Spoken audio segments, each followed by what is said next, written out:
everyone. Welcome to the Game Informer Show. I'm your host, Ben Hansen. We're here with another great show, another episode. Nothing is different this time around. We're going to have a regular show that is in no way different than it usually is.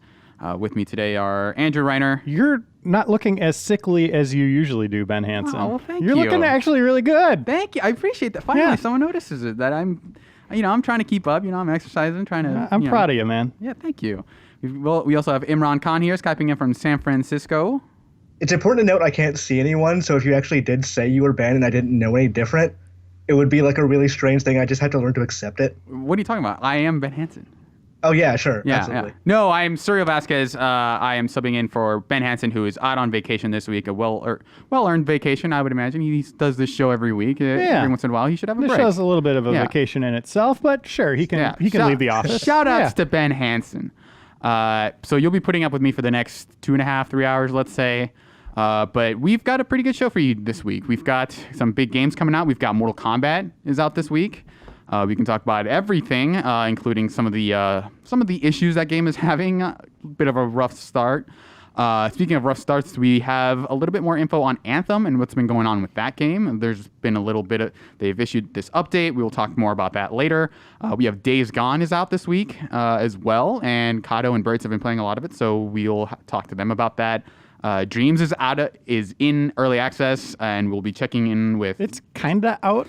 Yeah, it's partially out. It feels like it's a marketing early access where it's like you can do whatever you can with an early game. There's really no restriction. They say they're like, hey, we're running out of space, right? But it's like a digital storefront. Like, what are you doing? Remember when games just came out and either were good or bad, and that's all you had to worry about? Yeah, now it's one of those things where you're always thinking about, is that game good yet? Is that game done cooking?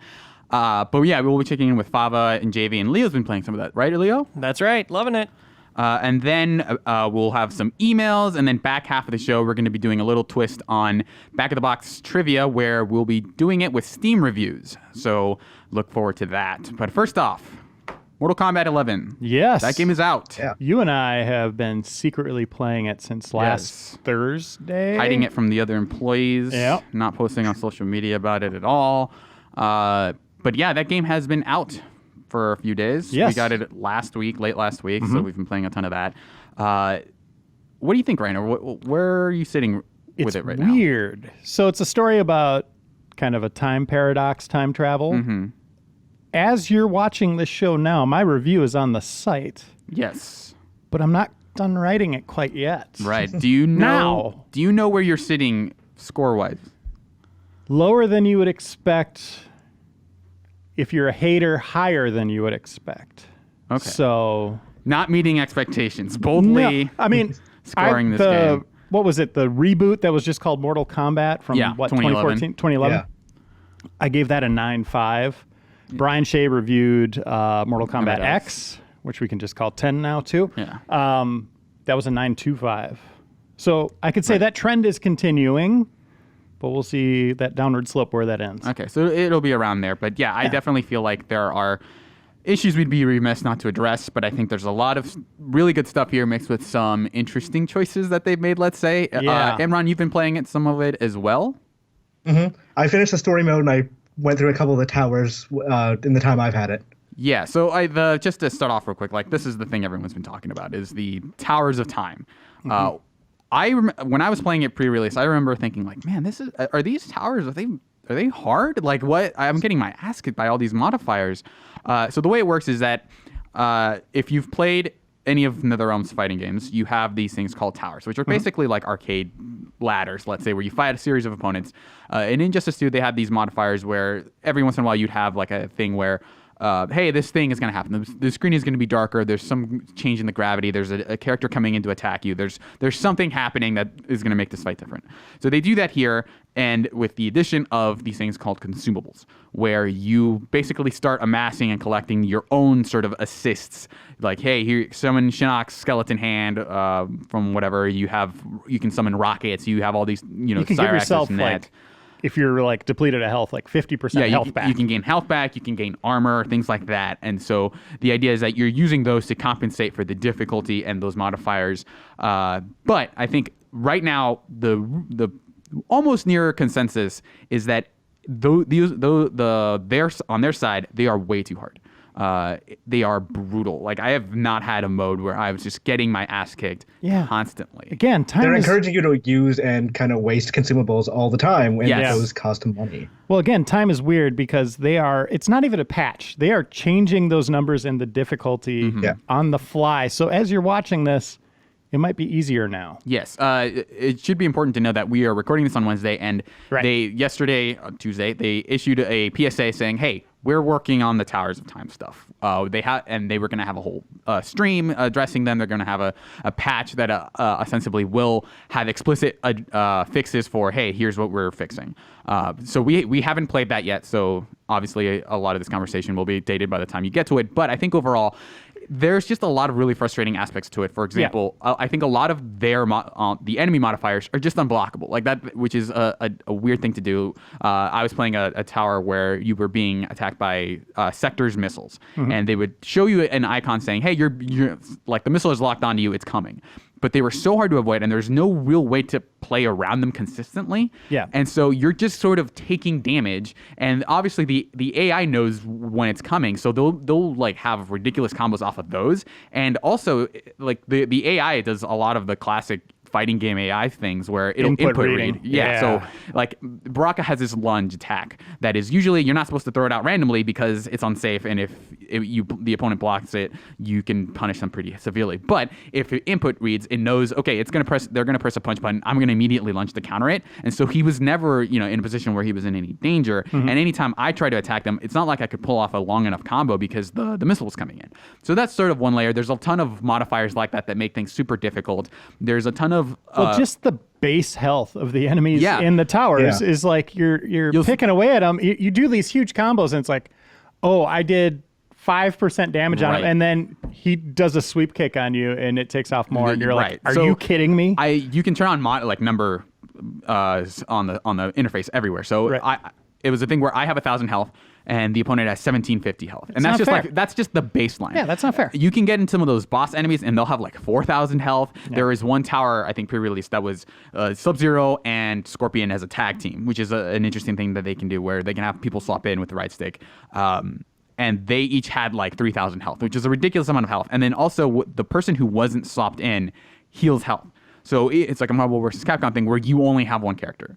And those tides feel so like against you in a lot of ways, in that if you could buy the consumables, it would seem you could very easily make the cynical argument of like, they just want you to buy the consumables. What they need to do is, they'll never do it because it's just not a part of AAA development being fair to the consumer anymore. But once you get those consumables, over the course of the day, they should replenish. Yeah. So I relied on something called Meteor. You summon this Meteor and it hits the opponent, and it does ridiculous damage, and it interrupts their combos and all that stuff. I use that to get through the kind of the first, what was it, the class you're in, the first tower. Sort of the tutorial for that. Yeah, for the first one that's like 4 parts or whatever. I used that to get past the boss and all that stuff in that one. And then they were gone, and it's like, well, I relied on that, and I like that attack. Like, that seems like the strategy I want to deploy in these towers, but I can't get them anymore because I could, but it's a crapshoot in the crypt or anything you do, because everything you're handed as rewards is kind of ties into it's random. All the other modes, right? So and it's all you're random. just kind of like, well, I opened a chest, I got concept art and an augment for the collector. Yeah. Well, I don't need these things. I don't play as the collector. I'm working on my Scorpion game right now. And even in the crypt, in past games, the crypt has been one of those things where you can, if you want, this particular skin for Sub-Zero, you can go to like A7, and that's where it'll be. But here, all that stuff is random. So it's like you and I opened the same chest, and we got different loot. And so it just feels like this weird, like the economy, I think, in this game is really like not well designed, I think. Yeah, like I said, if you want to fix your game, another realm, make those consumables replenish over time. Yeah, I've had them, and just have them over 24 hours or 48 hours, whatever you decide. Yeah, like that would be fair. That's fair to me. They want you to use different consumables because obviously just having like, hey, here's you have a ton of them. Right. And the idea, like the way you waste them, I think is kind of frustrating as well, because if you say, hey, here's a modifier that I wasn't, like they tell you what the modifiers are going to be, but they don't always give you the best description of what it actually is and whether, hey, this mod, there's going to be poison, right? Is that going to affect me? Is that going to stagger me? Should I be having armor? Should I be healing? So a lot of the times you don't know what modifiers are going to work best against a particular fight until you're in it. But if you swap, if you say, hey, I want to choose a different fighter or something like that, you waste the consumables. So you can't, it doesn't really let you experiment that well. And the other, to counter it a little bit, you can do a thing called AI battles, where you can build an AI, you can set their stats to like, hey, max combos, don't be so don't run away, and you can have some of the towers. And I've had some success having them do it, but they don't read the modifiers at all, so it's not like it's going to help you beat everything. No, so yeah, you can have the AI go in there for you, and they will do good. Like they do combos, they work the opponent over, but like you said, they're not like, if there's a modifier in or something in play where fire is shooting out of the ground, and if you step on that fire, your health's going to melt away. Right. The AI doesn't know it's there. They're not even reading that. They're just walking right into it and starting like a special move in it, and like 30% of their health's gone. And you lose those consumables you gave them. So you're like, okay, this isn't working. I need to back out.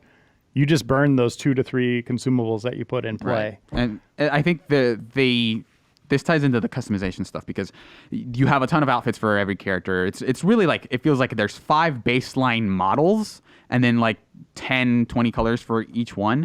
So that's basically where you're working at. But so everything has augments. You have one outfit and 3 pieces of gear that you can equip, and all the gear has augment slots. And I think that system is needlessly confusing, because you get augments of like 5 different kinds, and sometimes you'll get a bunch of augments for one character, but the gear you have doesn't have the right slot. Right. And you're not encouraged to swap out, because you have to level up each individual piece of gear before you can put an augment in it. Yeah, it looks like you have the right shape of the augment for your gear, but it's not the right type for whatever reason. Right, so it'll be like, you need a soul. I have a bunch of soul augments, but the slot that I'm currently using is a chaos thing. So those don't really help me at all. And these things are modifiers for the single player game, to be clear, or AI battle. And it takes a long time to open up those augment slots. Right. And just using the character. And they can be hugely helpful. Like the one I have on my Liu Kang that I use for AI stuff is, hey, his bicycle kicks do like 3% more damage, which is like pretty big.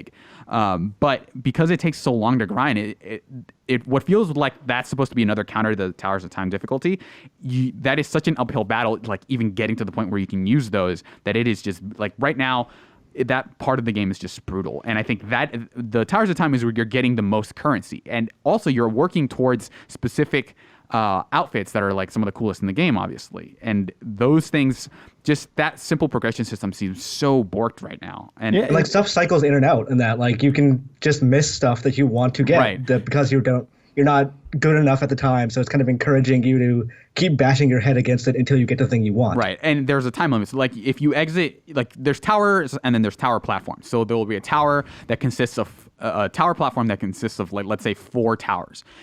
Even if you're trying on the 3rd tower and you beat the tower and then the timer runs out, you're screwed. So you have to beat whatever tower you're on, the last tower of whatever platform you're on, before that timer runs out. So some of those shorter timed things, because they're so hard, they're super hard to get. Yeah. And you can sort of counter that by saying, hey, I want to pay 25,000 coins and I want to summon a specific one that sticks around for the character that I like. But even those are like I've found pretty difficult. Like I haven't cleared as many. Yeah. And it's weird because, like you said, this is for the single player game, right? And they treat everything they have like this precious commodity that you have to work so hard to get. Yeah. I miss the days of like you go in the crypt, and over the course of a week you can unlock everything. Right, because just by playing the game, it doesn't feel like getting to every ending, and then by the time you did that, you might have enough currency to unlock everything. Playing stuff like the conquest mode in some of those PS2 era games, where you're just sort of you're playing the game passively a little bit, and sort of whatever you do, you end up getting currency, and you go into the crypt. But because the Towers of Time stuff is so like messed up, and a lot of those currency rewards are back-ended in that you get the most things for beating towers.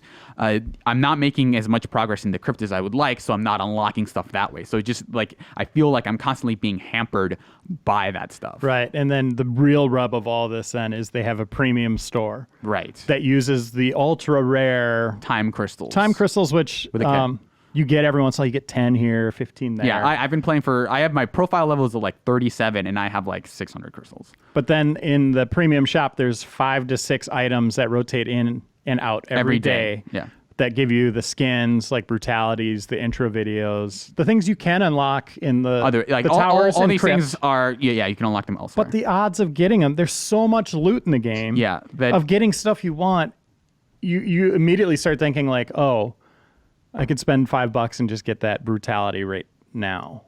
Yeah. Or it was kind of a big shock. Maybe never get it. We were playing pre-release. I was like, oh, I'm getting a pretty decent amount of time crystals because they keep giving it to me like with every tower. Then when the store opened up, I was like, this is nothing. Yeah, this is like getting pennies on the dollar. The thing that I have 600 crystals, and that's basically $6. Like, and the thing is that outfits are 500 crystals, which is $5, and the 2 characters you can buy, Frost, which you shouldn't buy because you can just unlock her by playing the story mode for like an hour, and Shao Kahn, which is the pre-order bonus. Both those characters are $6. Which is like, so that feels like completely imbalanced. And even if I said I'm the kind of person who wants to pay to bypass all this grind, you can't even do that. They didn't even nail the part where you're supposed to be able to just buy your way through this, because like if there's a specific, let's say, Jade skin that I want, and like, hey, that's my favorite skin, I'm just gonna buy that and be totally cool, like circumvent the entire Towers of Time mode. You can't even do that if you wanted to. Right. And you want to hear something really funny? The Scorpion skin I want the most, where he has like kind of the fire flames like on Lightning McQueen from the Cars movies. That skin I can only get doing AI battles. Mm-hmm. Which you do 5 of those a day, and those are like, that's basically it. Yeah, I was like, okay, I'm gonna just set the game to play itself as I'm doing work, and just hopefully it pops up. I'll passively get something. So it's playing itself. And it's these 3 matches. You speed it up to a ridiculous point of 4 times speed, and it just looks like chaos, with the hope of getting these random unlocks. And then after you do 5 battles in a day, it no longer gives you rewards. So for me to get that skin, you'd have to play for like several days, just hoping you get something. It could be months. Yeah. And it could be months. You get 5 attacking matches and 5 defending matches, which just sort of happened passively. But that was definitely a moment where I was starting to look to see if I had a PlayStation 4 controller with a turbo function, just because you do still have to. But you can only do it 5 times. Right. But you can have your AI going into an endless You'll tower. slowly get currency from just doing AI battles over and over again. But that grind is really slow. And I think we're coming off out of the gate here pretty strong against this stuff.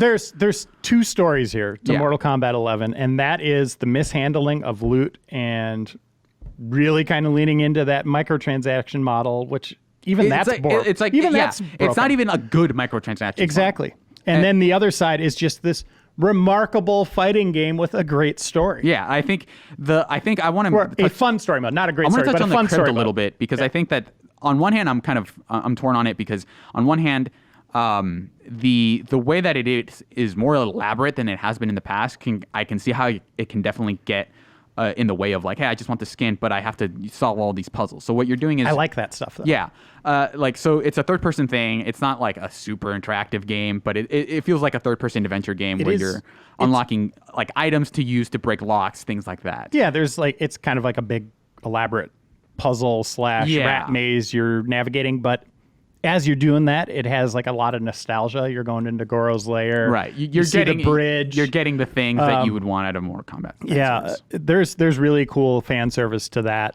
And the puzzles are kind of neat, and the items they give you allow you to interact with it in kind of fun ways. But the whole time you're running through it, you're like, my God, how long am I going to have to play this game to open all these heart containers? Like, it takes 250 hearts to open a container. And you get one, you'll get them as rewards. Like sometimes for some towers, you'll get like 50 hearts or something, but you get 1 per match if you do a fatality. You'll get 2 if you do a brutality. And I think you can also do mercies, which I'm not sure how many hearts those will give you, but I don't imagine know how to do those yet. I've seen them done. But it's like you hold you hold L2 on the PlayStation, tap down 3 times, and then let go of L2, and you'll give your opponent back health. And then if you beat them again, I think that's when you get. Why not just hold down L2 at the end of the match? Well, why do you have to do all these sequences? I don't know. I think they're having fun with a lot of the codes, like a lot of the fatalities. I think pretty cool. Yeah, sure. But beyond, like outside of that stuff, I think the story mode I think is really good. It's fun. It's super fun. It's a ton of fun. And production values through the roof. Yeah, we just to be clear, we did do a spoiled episode on it. couple We days get deep ago. into the yeah. So, but spoilers, overall, yeah. I think it works pretty well. Imran, what did you think of it overall? I liked it overall. I like the fact that everyone just kind of accepted the time travel thing immediately, and there weren't people just being confused the entire game. Yeah, it wasn't just like, but wait, you're me. Like they very quickly roll with There's that a stuff. bit of that, yeah. Yeah, there's a little bit, but they very It's quickly good. It's move good on. for humor. Yeah. I didn't like Rousey. I didn't like her No, voice she's acting bad. at all. We talked about that in the spoil, but And she's easily the weak link of that entire cast. I don't know if it's just like she didn't give it a good effort or if she got the most difficult lines to deliver, like the most emotional ones. Like, well, I won't even say stuff because it's a spoiler, but there's Yeah. sections where you're like, boy, that's a tough We thing really to need deliver. you to deliver on this line, Rousey. She is talking, and you can hear her turn the page on the script.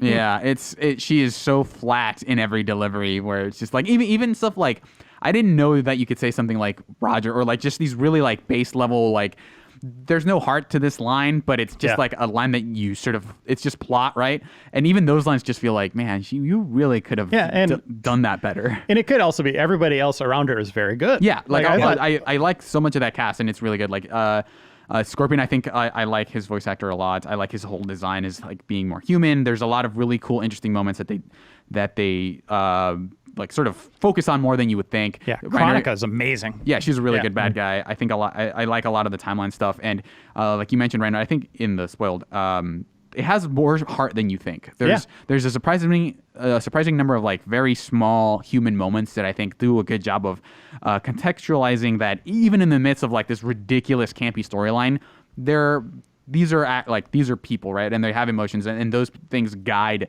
the plot as much as like all the temporal stuff, right? Yeah, and I think there's like for the first time playing these games, like a sense of closure.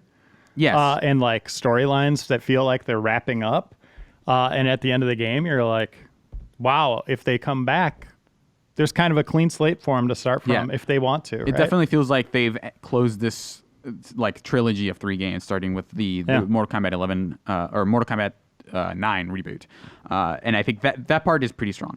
And I think the fighting stuff I think is overall like pretty good. Like it's great. I love it. I like a lot of the changes they did. I think some people will miss the run button, but overall I think they've adapted to it. They compensate a little. You move faster in general. The run button gone is completely changes the strategies that you deploy to a degree if you use that.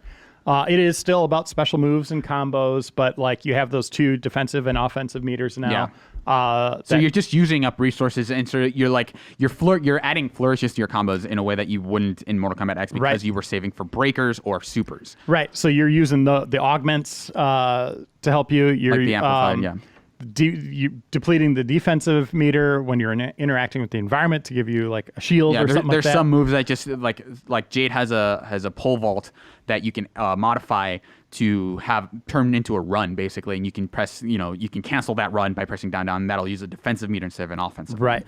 And I think overall like the customization more nuanced stuff. I think it just has a different kind of cadence to like how you approach your opponent. It's not so much just about repeating the same things like you said. A to get lot to of the characters stuff. have like they use weapons more than they would otherwise, and they have a lot of like interesting ranges where it's like, okay, at this range I want to use my sword moves, at this range I want to use a sweep, things like that. I think that part is really interesting, and I think the custom stuff I think makes it really interesting where you can say I want to have a low projectile and I want to have like Jade's pole vault, but I don't want to modify it with the run. I want to have like the anti-air fireball that she has, basically her glaive. And so you can mix and match that stuff really interesting. Yeah, you pick your moveset. Yeah. Like you get to Yeah. it's basically your loadout, like it's you like just, I would say it's like a 70-30 split where you like 70% of your character's moveset is their moveset, and then you get to modify the last 30%. And there's some moves like Frost has a ton of 2-slot moves, so they can't collide with each other, but she has a lot of like interesting things where one of them is just like a Cyrax like bomb where she just turns her head into a bomb that explodes and freezes you, or you can set up this like interesting trap where you lock the opponent in a square and they can move out of it, but if they move if they sort of cross the edges, they'll take like a ton of damage if they move in and out of those things. So you can keep them in there for a really long time and just destroy them. Yeah, just to clarify, Frost is now a cyborg. So Yeah, when she detaches his like head, a it's cyber totally Lin Kuei. cool. Yeah, and like I think a lot I like a lot of the redesigns they did for characters. I think Scarlet is super good. I think Jax is amazing. I really like what they did with her. Jax and Jackie. Jackie I think is really cool because they lean more into her, like, she was one of the least interesting new characters in Mortal Kombat X, but I think they revamped her for this. Like, she does a lot of Muay Thai moves, which basically turns her into Sagat, but like more close range because she has like augmented feet where her dad has augmented arms. What do you think of the new characters, Imran? I don't like Collector that much. He's like, when they first introduced him, like, does he? Because I know I saw the character reveal, but I still didn't remember him in the story mode. Yeah. So he shows up. He's like, "Oh, you've been with Shao Kahn for so long." I'm like, "Who is this?" Yeah. Like, from design wise, he's nothing to me. It's like, I like Collector. I like Garrus and Collector's movesets. I don't like them as characters. I think Garrus is kind of like a flat character in the story mode, and the Collector, I forgot about him completely until you mentioned him now. And like the Collector isn't that big of a part of the story, but I think Cetran is. I like her gameplay and I like her in the story. I feel like they could have used her a little bit better, but I like that she is like this elder god that is like, no, I'm a good god technically, but you know, there's some stuff later on that happens that kind of turns her character around. But so those characters are very minimal, and I think a lot of or like a minimal part of the roster. I think a lot of the effort went towards redesigning a lot of the old characters, and I think for the most part they really nailed them. Like, I think they do a really good job of turning them from like these very action figure-y characters of like, hey, you know, this character's like outfit is either from the 90s or very like scantily clad, and so like they do a really good job of like, hey, look, this character is out fighting all the time. They are survivors, so we're gonna have clothing that isn't like super ceremonial or like basically a bikini. And they did a great job redesigning their female. They started with Mortal Kombat X, and they've done a great job in 11 too. But like, it's interesting of NetherRealm to be so introspective about how they designed their female characters, because they were just like dolls up until now. Well, I love in the story mode, this is a bit of a spoiler, but Johnny Cage, the older version of him, meets his 90s past self and has to have a moment of like, whoa, we can't talk like this anymore. Like, times have changed, buddy. They are very... I'm pleasantly surprised by how aware they are of that legacy. It's a funny moment, right? It's not like they're turning their back on their past or anything. It's not like, oh yeah, that, because the game is like still incredibly hyper violent. Let's not miss words. Like, some of the way people kill each other in this game is messed up. Yeah. But I think that my reaction to that kind of stuff has evolved over the years, and I think at this point I'm into it because it sells the impact of what you're doing to this person. Because if you think about something like Street Fighter, it's like, hey, I'm hitting you and there flashes on the screen, but like you're not really thinking about the impact of any individual move. Whereas here, it's like, no, you are messing these people up. They are dead at the end. And there's a little bit of like, a lot of the fatalities can venture into some cruel territory where it's like, you know, Johnny Cage has a fatality where he basically sticks his hand in the other person and turns them into a puppet, which, like, any human person who does that is like is a psychopath, and they're cruel. But it's like, in this context, it's like they managed to make it funny, and I think that unlike is this violence ruining our children kind of level, I think that it does a good job of saying like, you should be freaked out by this violence. Contrast that to something like, The Division, which is a game that I've been playing and I like. But you think about the violence you're inflicting on those people, and it's like you're shooting them in the face, and you don't think for a second about the implications. Right. You are murdering tons of people in the Division, but you never think about any individual kill. Whereas here is like, you mess up one person per match, and you mess them up bad, and they want you to linger on that, which I think it's an I don't know, man. Like, they're pretty comedic about it, too. Sure. Like, but I think that the reaction that you get out of that violence, they want to make you squirm. And you kind of look at, like, I had trouble just describing to people what happened in some of those sequences, because they're just like, I don't know how you describe cutting a body that way, but they are all gross. The fatalities feel like comedic, but all the fatal blows were the ones where I really cringed. Yeah, right. There's a lot of blows where it's like, I think it's because the fatalities, the implication is that no, they're dead, whereas fatal blows, they get back up, which I think that's a big part of like, man, that's doesn't make sense with the name, by the way, fatal blow. It's near fatal blow. Right. So there's, there's a lot of conflicts. I'm not going to say like the violence in Mortal Kombat is good, but I think that it works. It does the thing that it's supposed to do. I think, NetherRealm does a great job with creating their art, and they spent a lot of time making this part very elaborate, and they took a lot of time in making it cinematic and impactful. And when you see it, you're like, holy crap, that happened. That's been part of Mortal Kombat's recipe since it started. Yeah, so right? I don't think they should abandon it at this point. It's No, kind of the thing. absolutely not. But I will say, like, yeah, if a new franchise did this, it'd be like really eye-turning and something that people would probably not be super into. But I think the fighting, is overall really good. I've been enjoying a lot of like the combo stuff. I think NetherRealm's fighting games are always super interesting because they don't work the same way as other fighting games, especially when it comes to combos, where there's this mix of style of combo strings where it's like you press X, like punch, back punch, and that'll, like, the faster you do it, the better, basically, because those will basically buffer in. But there is an element of like, okay, do that, and then wait just a little bit for the next string, but you're sort of stringing together these like small combo things. And so that's been interesting to relearn with every NRS game. But I think that a lot of the stuff they do with the variation stuff is really cool. I want to see that stuff in ranked because I wrote an editorial, which you should be seeing by now on the site, where I think right now they're restricted to 2 in ranked, and they're all preset. You can't change them. I think that's the even playing field, right? Right. Like, yeah, and I get it. Like, I think they want to be balanced and have that sort of state approach of like, here, you know what you're getting into. But I think for especially early on, they should probably lean into the chaos a little bit and see where it settles. what if that's a separate like ranked? Well, because I think you have casual and you have ranked, and I think that's where the split would be. But I think I would encourage people or I would encourage NetherRealm to let people experiment with that stuff before locking things down. But overall, like, I'm liking the fighting a lot. I like the story mode. But yeah, the Towers of Time stuff seems like it's. Well, all that and the loot. Like, I love the Towers of Time, the challenges. Like, conceptually, it's an interesting mode. Yeah, it's always different. I love that. Yeah, right? it's just really kind of imbalanced. But like I said, it's a story of 2 different games at this point, and I hope they can fix the loot and all that stuff. Yeah. They're addressing the difficulty. Like right now, you might be laughing at us hopefully. because it's hopefully easier. Oh, yeah. And real quick, I did check out the other versions. I've been playing on PS4, and I checked out the PC version. It doesn't feel like a huge upgrade to me. If you're thinking about like, hey, should I get one versus the other? Like, you're probably fine with other. I've seen some people reporting errors on the PC version, some issues running it technically. I played some of the Switch version as well, and that seems like a significant downgrade.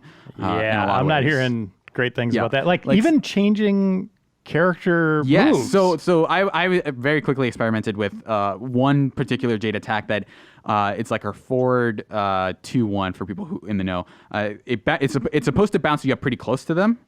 Pretty close to the opponent, so you can get more combos off. On the Switch version, it knocks them away. So why would they do that? You literally cannot do the same combos on the Switch version. You're sure it's the same thing? I tested them back and forth and saw like, yeah, this combo that I had been training to do on the PS4 version, I don't think I can do on the Switch version, which. That's the thing you would want. Like, at best, I was thinking about getting the Switch version, downgrades and all, like, visually, which I can get to in a bit. But, like, if nothing else, I wanted to use it as a portable training mode. But if that isn't the case, like, then there's no point in me getting the Switch version. I think the cutscenes plays at a lower resolution. The game looks significantly worse, which you had to expect, right? Like, that's part and parcel with getting the Switch version. I had Joe reading over a part of my review to see if it made sense, and it was about the tutorials and how great they are. Yeah.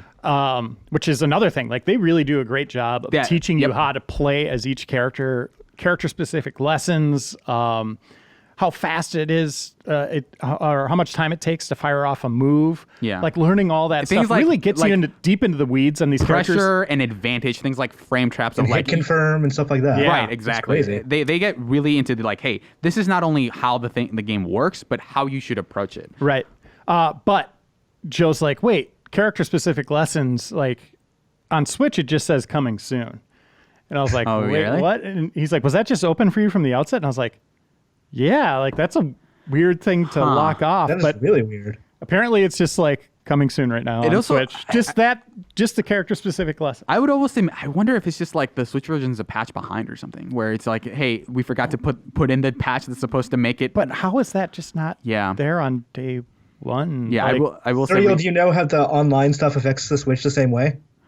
I haven't. I didn't test it offline, but it does seem like it would fall under those same restrictions. I didn't see anything special about it being different because it was okay. Because like if you're locking out significant single player stuff when you're like on the road, that's a problem. Yeah, so you can't access Towers of Time at all, the crypt or the crypt when you're offline. You can play the story mode and that's fine, and it'll blank the rewards that you would get until you ping the server again. One thing we looked at in the crypt, they give you coordinates like so you could tell your friends where something is, but everything in those boxes is random.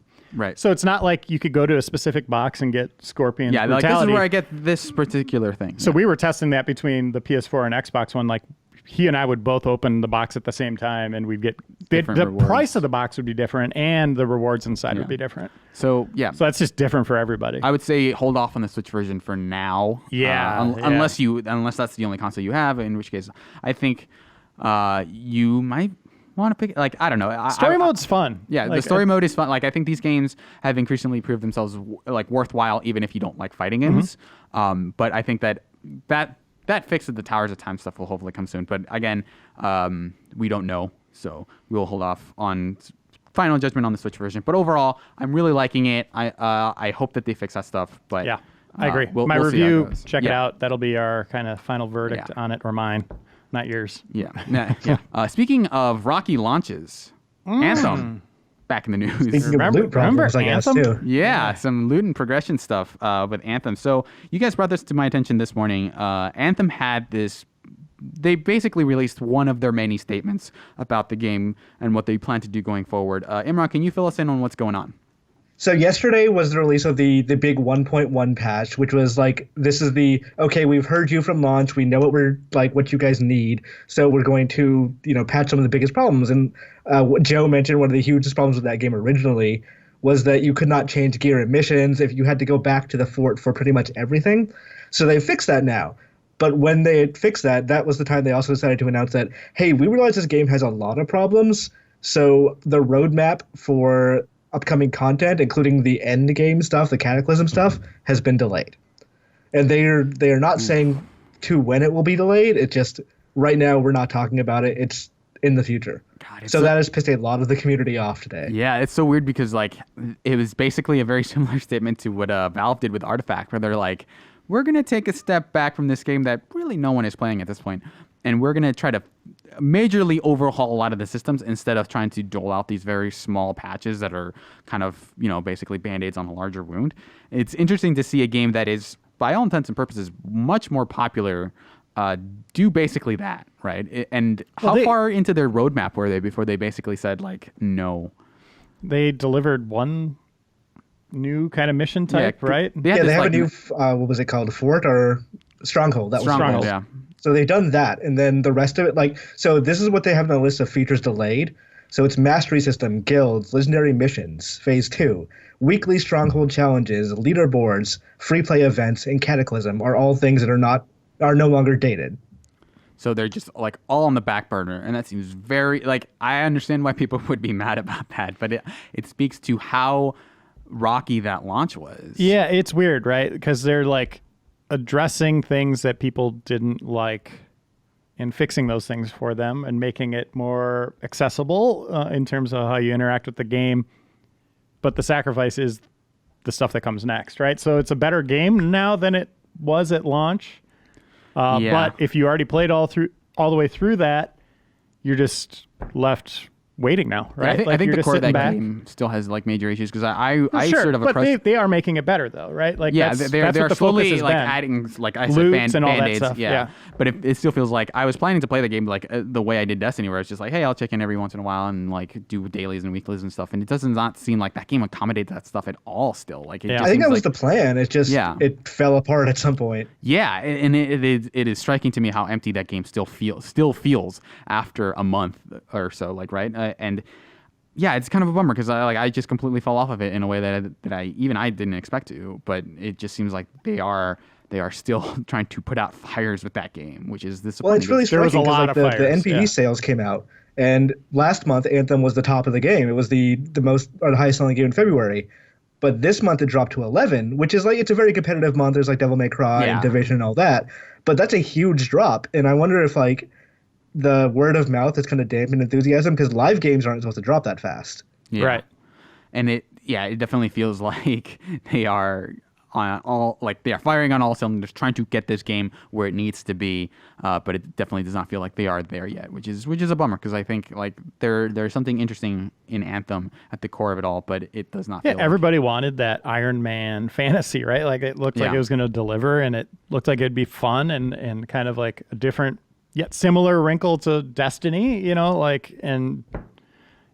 mean it's fun to play. Yeah. The movement works, the weapons, all that stuff is fun, but it's just like, what am I going to do in it now? Like, all these missions are the same, or I got to replay through the same ones. And the Cataclysm events are supposed to be the solution to that. Yeah, that's like the okay, you thing. finished the campaign. Yeah. But now those are who knows when.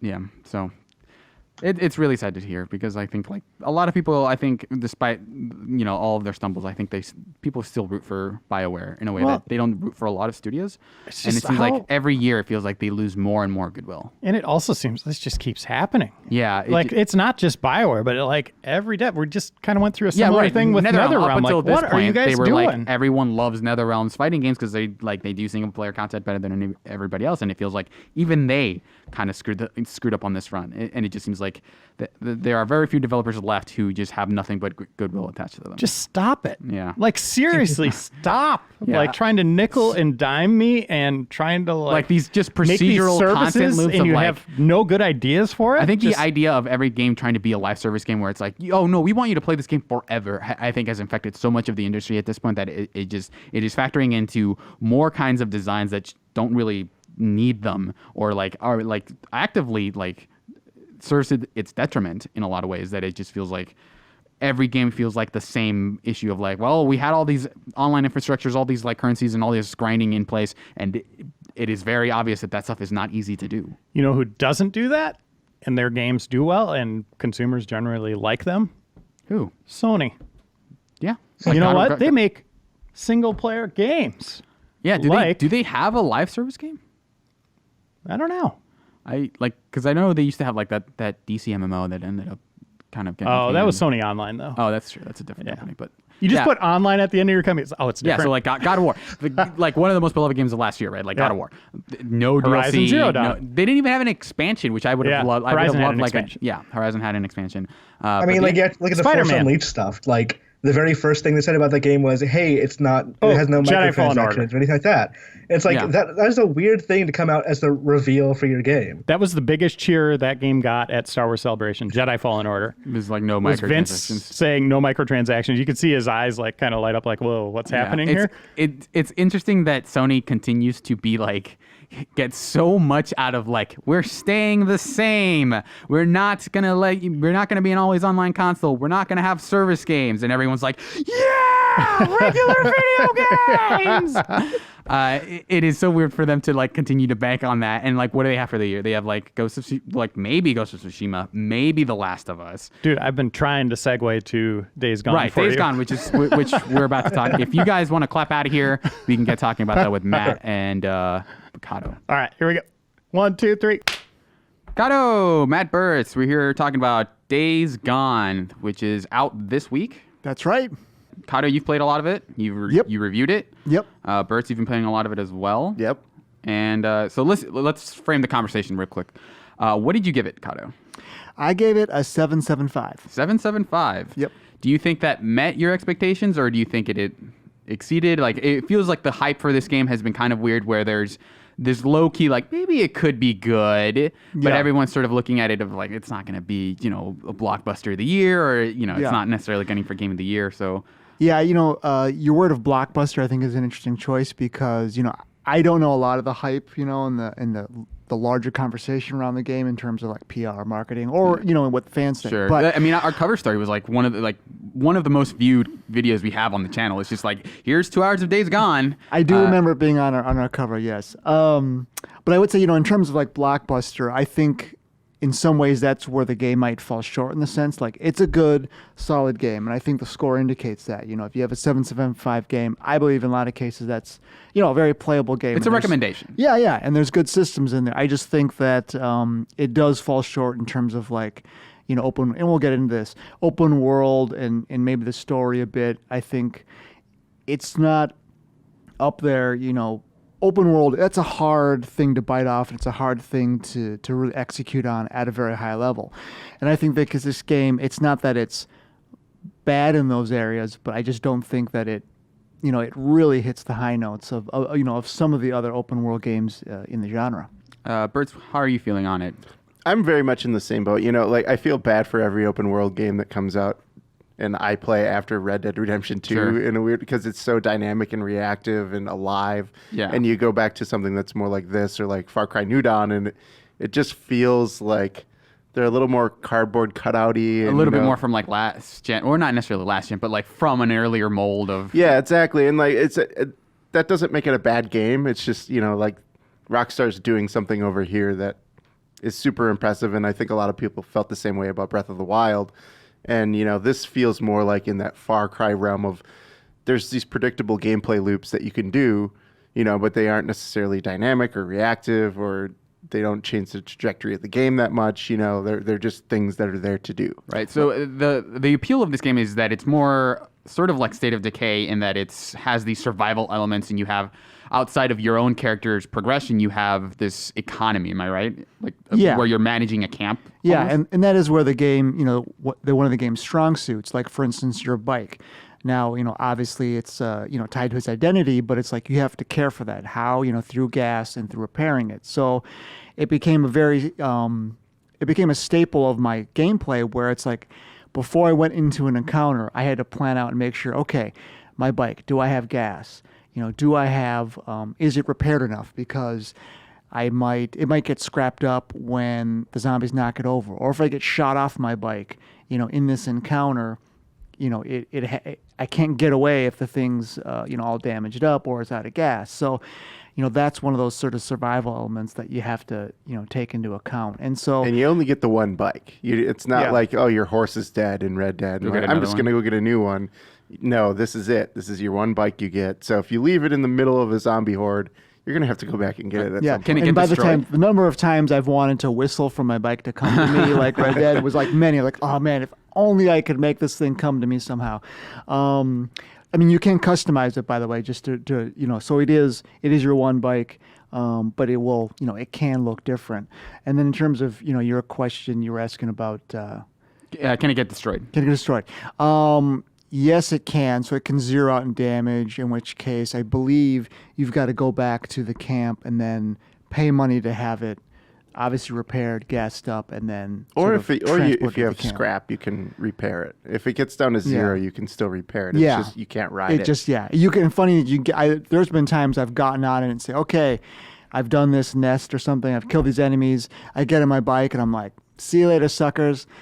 The thing's on zero or it has no gas, and then you just kind of like walk it forward slowly as you're just getting torn to shreds from behind. That actually sounds kind of cool. Of your bike is destroyed, now you have to make the long trek back to camp on your bike, like holding it like you're walking home from school or something. It's a whole thing. Did you find that stuff, the preparation with bikes and stuff, did you find that satisfying or kind of a pain? Because it feels like it's one of those mechanics that kind of threads a needle that it has to hit very well in order to be satisfying. Yeah, I thought it did hit that satisfying thing where it's like if I prepared, well enough, or I just remembered to do it, obviously it made a difference, but I didn't find it so frustrating where it was like constantly being like, oh God, I've got to do this, I got to do that. And the margin of error is so thin, obviously with supplies or ammo, like anything, you'll certainly find them out in the world, but you can only carry so much.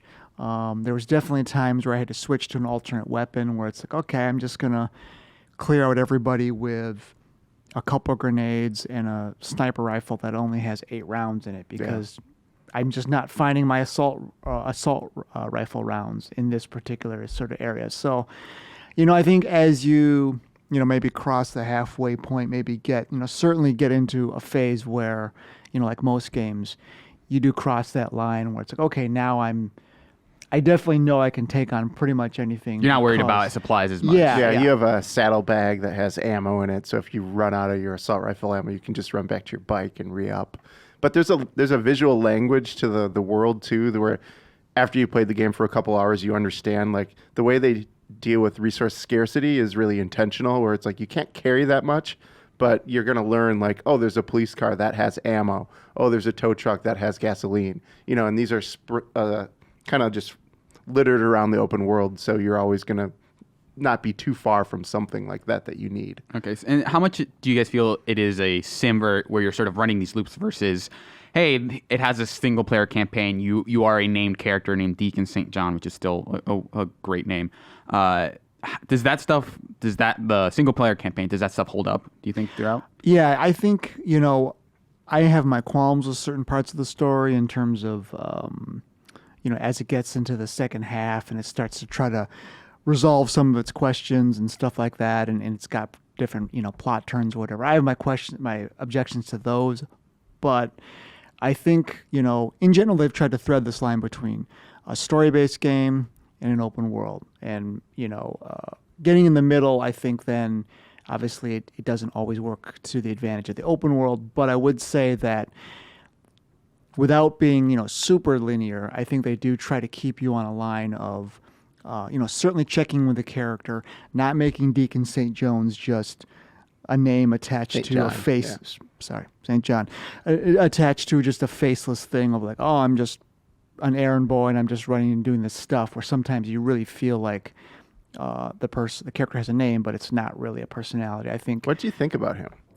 I think there's a particular story turn. Like, I wasn't super into his character until there was a story turn, which basically, in a few sentences, I thought it deftly sort of, it gave a lot of reason to the way he is. Like, for instance, and by the way, Sam Witwer is noted voice actor. Yeah, he's an actor. Yeah, he does a great job of giving Deacon personality, but there's a lot of throwaway lines or kind of quips or whatever, and they're not just. I mean, at first you're kind of like, oh, this is just banter or whatever to make him kind of funny, but there's a turn in the story where where some of his personality traits up to that point, it sort of it gives him sort of a reason, and it sort of turns, and so then his character, it makes his character, I don't want to say more interesting, but it makes him a little bit more dimensional. Is it the scene where he gets married in a baseball cap?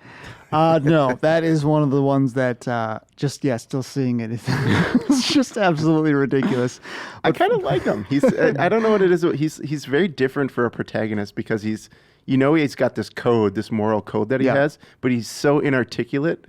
And he's so incapable of expressing that with his voice and with his reason that you just kind of you're piecing together what his code is as you're playing through the game, because each of the camps represents a different sort of philosophy of how to rebuild. Sure. You know, there's the one camp, the guy's a conspiracy theorist and thinks the government did it.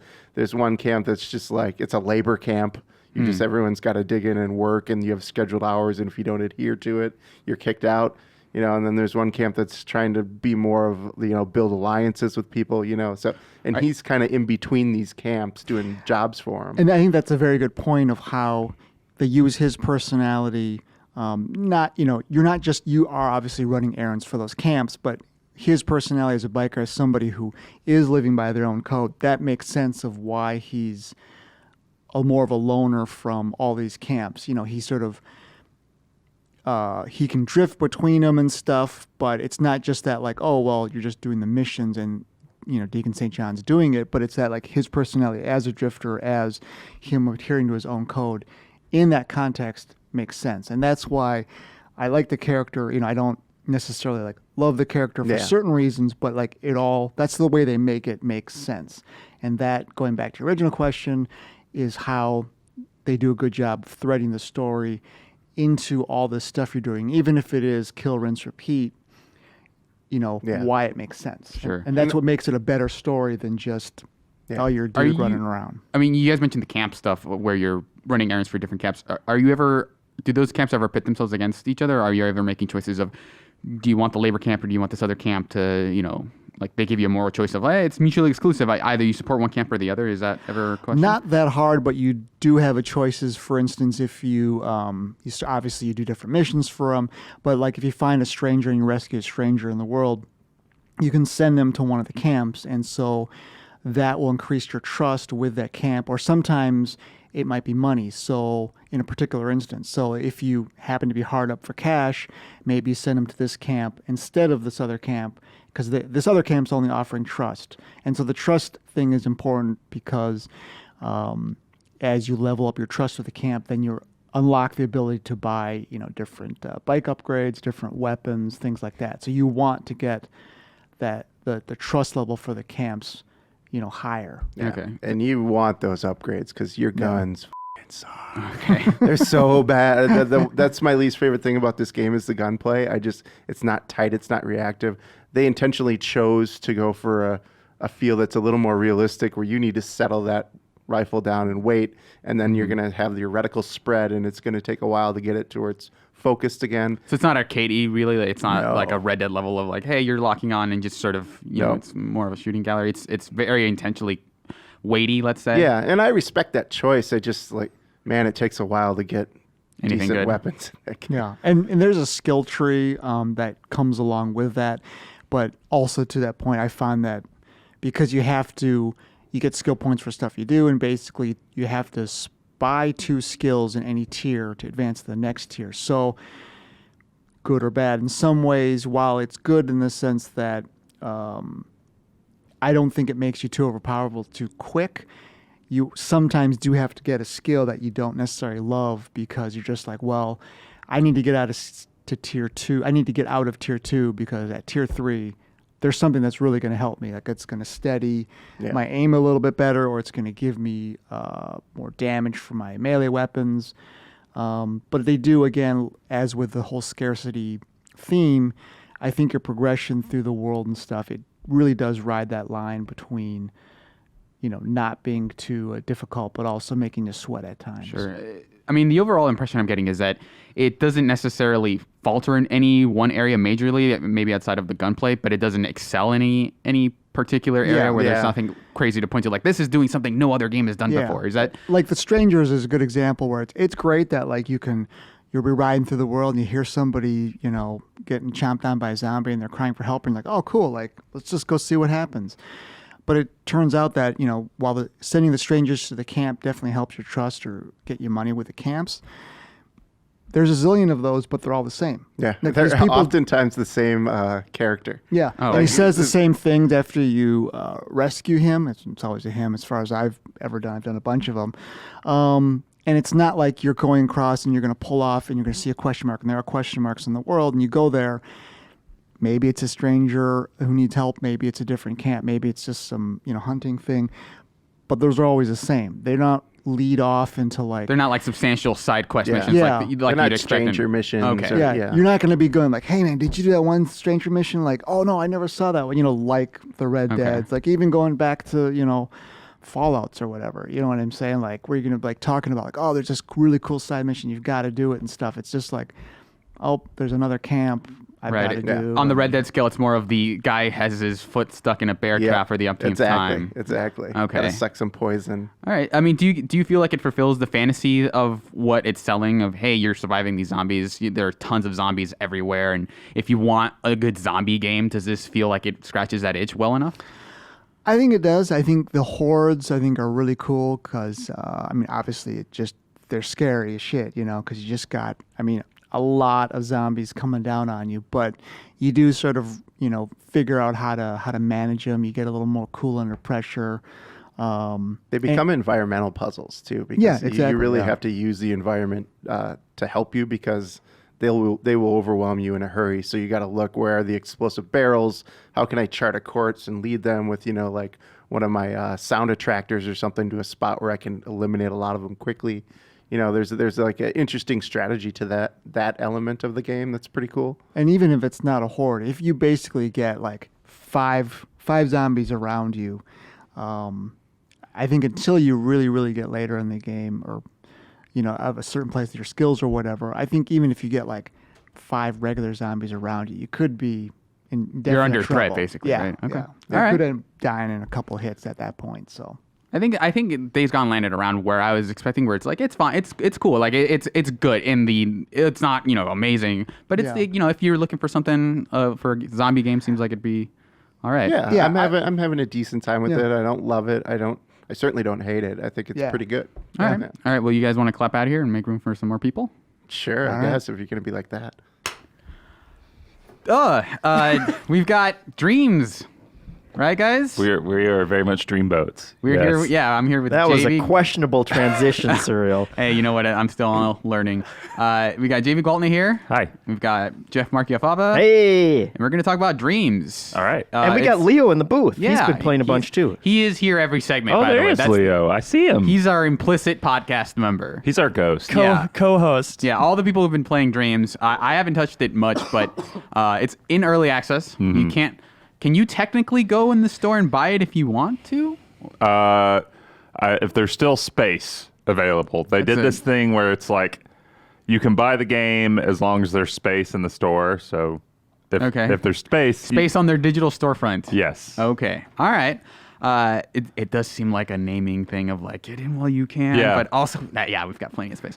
But you guys have been playing around with Dreams, and it feels like you guys are just having conversations in the office, like pretty regularly. Every day. All the time, Yeah. yeah. Leo and Fava have been chatting it up, talking about just different things they've made, things they found. It seems like you guys are all pretty into it so far, right? Yep. No, I think I've been playing on the site. I've been doing like a week-long feature, like a serial feature on like, oh, this is what it's like to play with the tool sets. These are the walls that you're going to run into. This is the fun that I'm having with this. Is what I hope to make, that sort of thing. And the whole experience, even like the lows, have been interesting.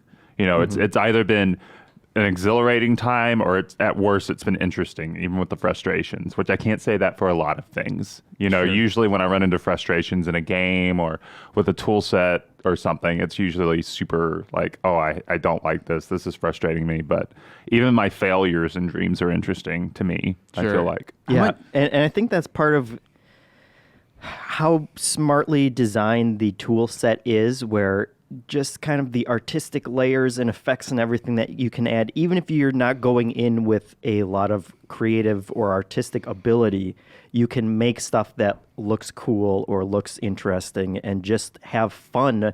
The biggest surprise for me has been how much fun I've had just doing the tutorials and kind of learning the different tools. And my wife has been watching me for like the last 4 days, you know, like moving around squares and doing all Right. the, you know, listening to all these tutorials. And she's like, that does not look fun. But surprisingly, it is fun to just kind of mess around with stuff and learn it. Yeah, it's very puzzle-like to a degree.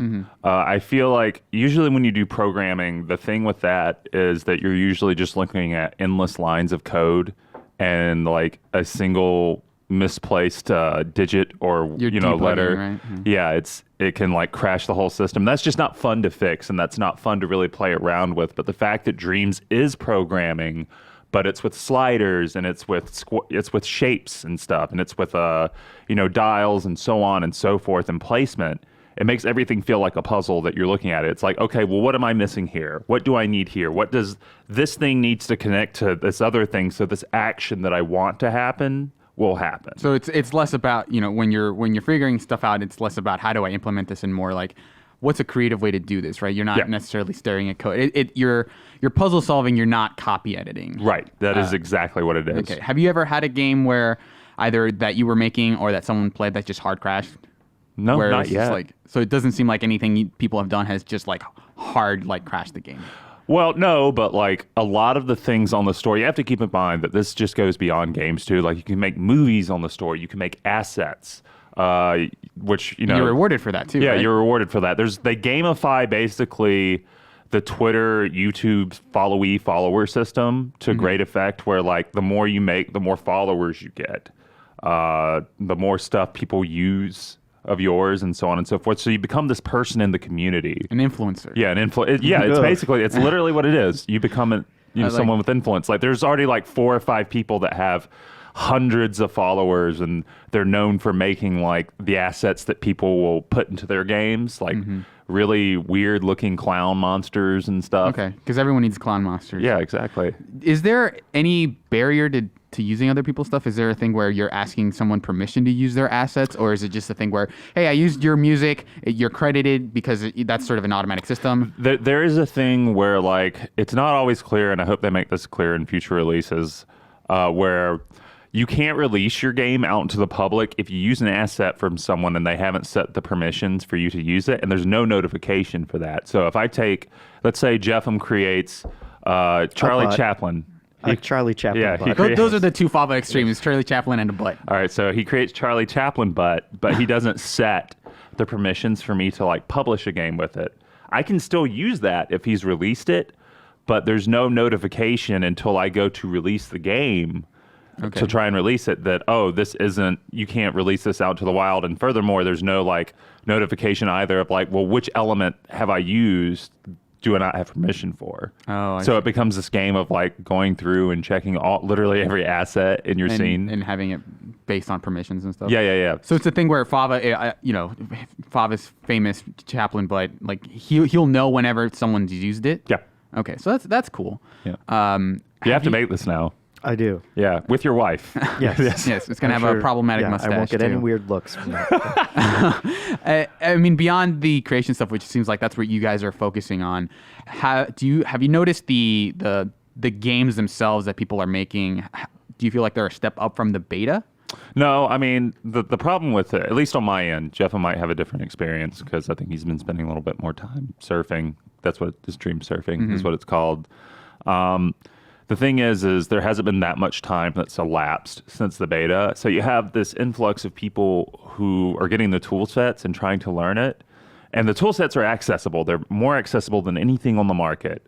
But they're still, like, you still have to learn it. And that takes a lot of time. So we're not going to see, like, the fruits of labor from the people who are currently coming in for, like, a month, at least, I feel like. And we're not going to see, like, the really cool, like, total convert, like the stuff that's like up there with those total. Like what you got with Little Big Planet of like, here's all of Contra in Little Big Planet. We're not going to see that for a while. We're not going to see that for probably like half a year or something, but like the stuff that I've seen is still really impressive, even if a lot of it's kind of like broken or prototypes. Like someone during the beta made a game called Prometheus that's just straight up Doom. Like it feels like a prototype of one of the hell levels from 2016 Doom. And it plays well? Like it plays decently, but like it's still impressive like to look at the assets, to look at like all the stuff that they've like figured out, like reloading animations to just like little twitchy animations, like how in Call of Duty or Half-Life like someone will move their gun or like, just little Pet like it, idle animation basically. Like that's in there. That's cool. Yeah, there's a lot of stuff. It's about right now it's about seeing the potential of what people can make with the tools rather than seeing like the full product. But I'm very excited to see what those things are and I'm having fun with these things. It's kind of like WarioWare to a degree of like, oh, you're just like rapid fire going through all these small little games to play. Yeah. Like there's one right now that is called like Off-Road Country or something, where you're basically driving through this dreamscape and all the driving controls work really well. And it goes from like, oh, really beautiful like cherry blossom lands to Lynchian nightmare with skulls and stuff. And it's really gripping. And then you go to a Jeep graveyard. Yeah, a Jeep graveyard with a cross, like a very ominous cross. It's awesome. Have they been at all clamping down on things like, oh, this is a little too much for Dreams. You don't want this weird thing going on here. I told Jeff about this the other day. I went and typed corpse because I wanted to find a corpse for as you always do. Yeah, exactly. That's how I am in real life too. It's really disturbing. Yeah. I searched sex, no results. Oh, okay. As usual. People are finding ways to bypass it though. Like I looked up corpse and I couldn't find anything except someone put like a disgusting, awful looking shredded corpse on there and just titled it Dead Boy with an I. And that got past. Good. Dreams' censors. It's nice to see that fight is always going. Fava, what's the coolest thing you've seen so far? I don't know. I haven't done too much dream surfing yet. I did like the Jeep one. I also played that one. I think there was another one where you were just kind of walking around in first person on a planet, but it was a much smaller planet, so you were kind of circumnavigating the entire Mario Galaxy globe. type thing. Yeah, a little bit. But it was interesting in just how they set up the different regions with different weather and stuff like that. And I think, like we were talking about, like the gameplay hasn't been very advanced or very polished on anything yet, but there is that extra layer of entertainment of knowing that someone made all of this stuff inside the engine that you're playing around with yourself, and that it's just always a very cool, like, oh man, how did they do that? And like, wow, that looks really cool. And knowing that it's something that you could do Right. at least in terms of having the tools to do it, also makes it fun to just kind of explore stuff. I think, and the cooler part, a cool part about that is a lot of creators will give you like the Dreams equivalent of a configuration file, or like, like the script to a degree, so you can like walk around in the scene and open up the logic stuff and see literally. So it becomes this Dreams at its best is about discovery, and it's about the discovery not just of like all the weird things that people are making, but the stuff that you've thought as a gamer for years upon years upon years is like some mysterious art that you're not capable of doing yourself. It's laid out before you. You can see it. You can like put things together and go, no, that's how they did that. It's sort of peeking behind the curtain a little bit of like, here's how the magic works. Yeah, right? and it's very empowering. Like when you realize, oh, I can do that. I think that's something like even other previous creation games, because I love this sort of genre stuff like the movies or Project Spark, Mario Maker at all. Yeah, that sort of stuff. Like even those games don't reveal the magic to you in that way. Okay, and this feels a lot more in depth in that you're seeing how things are put together in a way that a lot of other games haven't done before. Yeah, like it kind of reminds me of Half-Life mods way back in the day, because Half-Life released with a pretty accessible mod creator.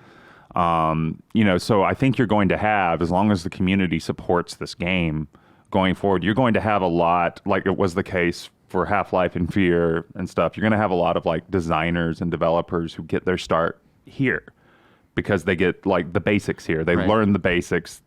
Dreams is basically an interactive class to a degree, and it's very well done. Yeah. Do you guys? Oh, sorry. Go ahead, Leo. I was just gonna say, people like to say that Game Maker and stuff are just absurdly easy ways to get into game development, but I'm too dumb for them. I've spent so much of my life trying to learn Game Maker, and I'm too dumb for it. I tried a little bit for a couple weeks there to make a game in Game Maker, and it did not go very well. Just like sprite animations are just a thing where I'm just like, I don't know how any of this works. I'm sure it's easy compared to a lot of things, but it's still very daunting. But Dreams, I'm almost done with all the tutorials, and it's been so easy to follow. They really give it to you in baby speak, which I super appreciate. And it's so easy to, if you miss something, just wind the video back 10 seconds, watch it again. Yeah, that ability, so much of Dreams is like great, like brilliant moments comes from like just transitions to things, like when you're in edit mode to play mode, like instantly, so you can see, okay, did this thing that I just created, does it work? With like maybe 2 seconds lapse between checking those things is great.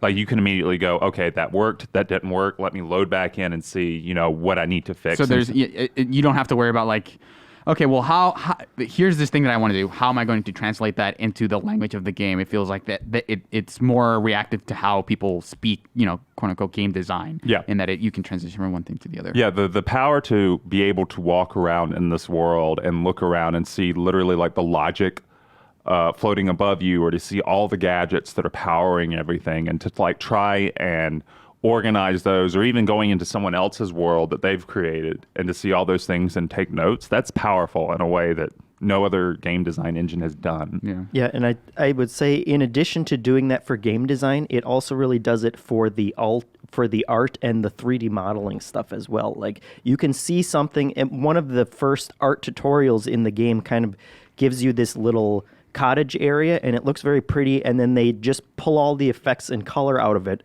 And you see that it's very simple 3D shapes, and then it kind of walks you through the process of coloring it all yourself and adding the effects. And I had it up on my screen, and JV came by yesterday and was like, "Oh, Jeff, that's beautiful." And it was like, yeah, I mean, like I didn't set out those objects or anything, but like I colored it and I made it look cool. Yeah, and like it was kind of shocking too, because it was beautifully colored, and he did the undo button to go back a step. Or you click something to like... There's like a visible guide that you can turn off the effects. And so when you do that, it just strips everything back out, and you can tell, like what you actually did. And it just looked like a bunch of pebbles in a house and a tree, as opposed to like this beautiful, like, glorious vista that I had seen when I'd come over to his desk. You said it was like a coloring book, kind of, to a degree. Yeah, and I hope that they put out more stuff like that, where it's just, because it did very much remind me of like the adult coloring books that people have, where like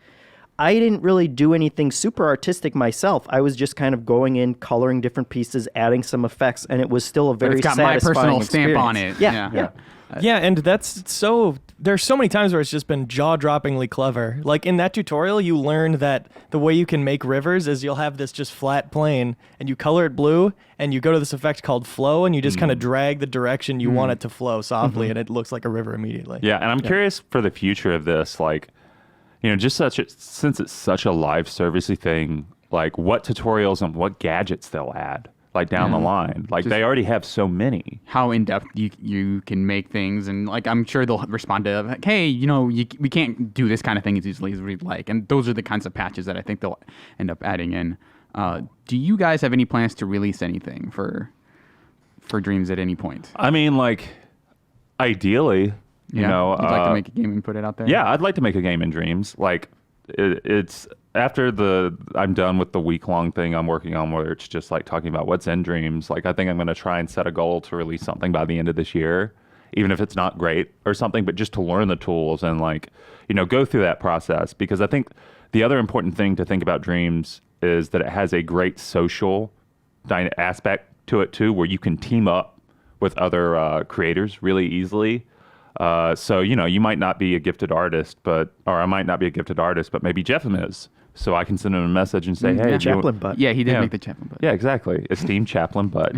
Yeah. Jeff. And then, be like, hey, do you want to work on this thing? And like those tools are in game, So it's real easy. I want to explore Dreams to the fullest possibility that I can with what's there and make something from it. Yeah. And I'd love to do that by the end of this year because that'd be really cool.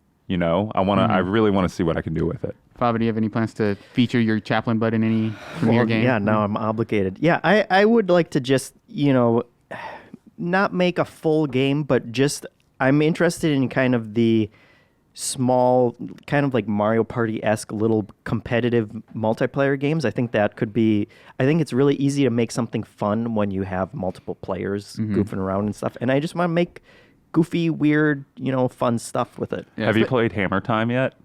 I saw that in one of our videos that we did for the. It's real good. Coverage. It's like shockingly. I know one of Media Molecule's people made it, but it's really fun. It's like I want that to be like one of our Extra Life games. Yeah. At the end of this year, it's just Hammer Time. It's an interesting time because it feels like the expectations are as low as they're ever going to be for what is out there, and everyone just seems to be, pleasantly surprised by anything that it just happens to not be completely broken or something. It feels like this is an interesting time for that game that maybe isn't going to be as. It's probably going to be more crowded, a little bit higher expectations as people start producing more and more complicated things. But just what is the timeline for this game? Have they announced sort of their set date? No, like it's still. But it's weird because like it's called early access, but from when we were on the cover story, 90% of the game is there. Like the story mode that's not in the game right now, it was just. I mean. When we were there, like the most interesting part of it was that it felt like a demonstration of what you could do with the tool sets, Yeah. But I don't think that's why anybody's necessarily buying Dreams. They're buying it to like look at all the weird content or to make content themselves. Yeah. But like the gamified social structure's there, all the tool sets are there, all the the dream surfing stuff is there. It feels like 90% of the game is here, so I can't imagine that. This won't release before the end of this year. Yeah. So. I don't even know if I would play the story mode when they add it. It's just not what I'm there for at all. I love bouncing between creating and surfing. Yeah, I imagine it's one of those things where they wanted to have a story mode because it's the expectation, and people would probably look at Dreams and think, it's not worth $60 if it doesn't have some sort of single-player campaign. But I think as more people get their hands on it, it definitely feels like the quote-unquote campaign of learning how to use those tools has ended up being more satisfying than I think people gave it credit for. It almost feels like Fortnite backwards, if that makes sense, where they actually released... Yeah. They released a Battle Royale mode first, and then they're like, we don't need this this other mode, thing. Whatever it's called. To be fair, though, like the stuff that we saw in the story mode, we saw like 10, 15 minutes. Seemed cool. Yeah. Like, because it does that thing where it bounces between genres. So in one bit, you'll be doing an adventure game, and another bit, you'll be playing a text adventure. So it is like a demonstration of the stuff that you can make and join together in the game. And I think that'll be cool to play that as someone who like wants to get proficient with Dreams. That'll be neat. But yeah, like 90% of what this game is, what they told us this game was going to be on the cover trip is right there that everyone can buy and play for themselves. All right. Well, do you guys want to move on to emails? Sure. All right.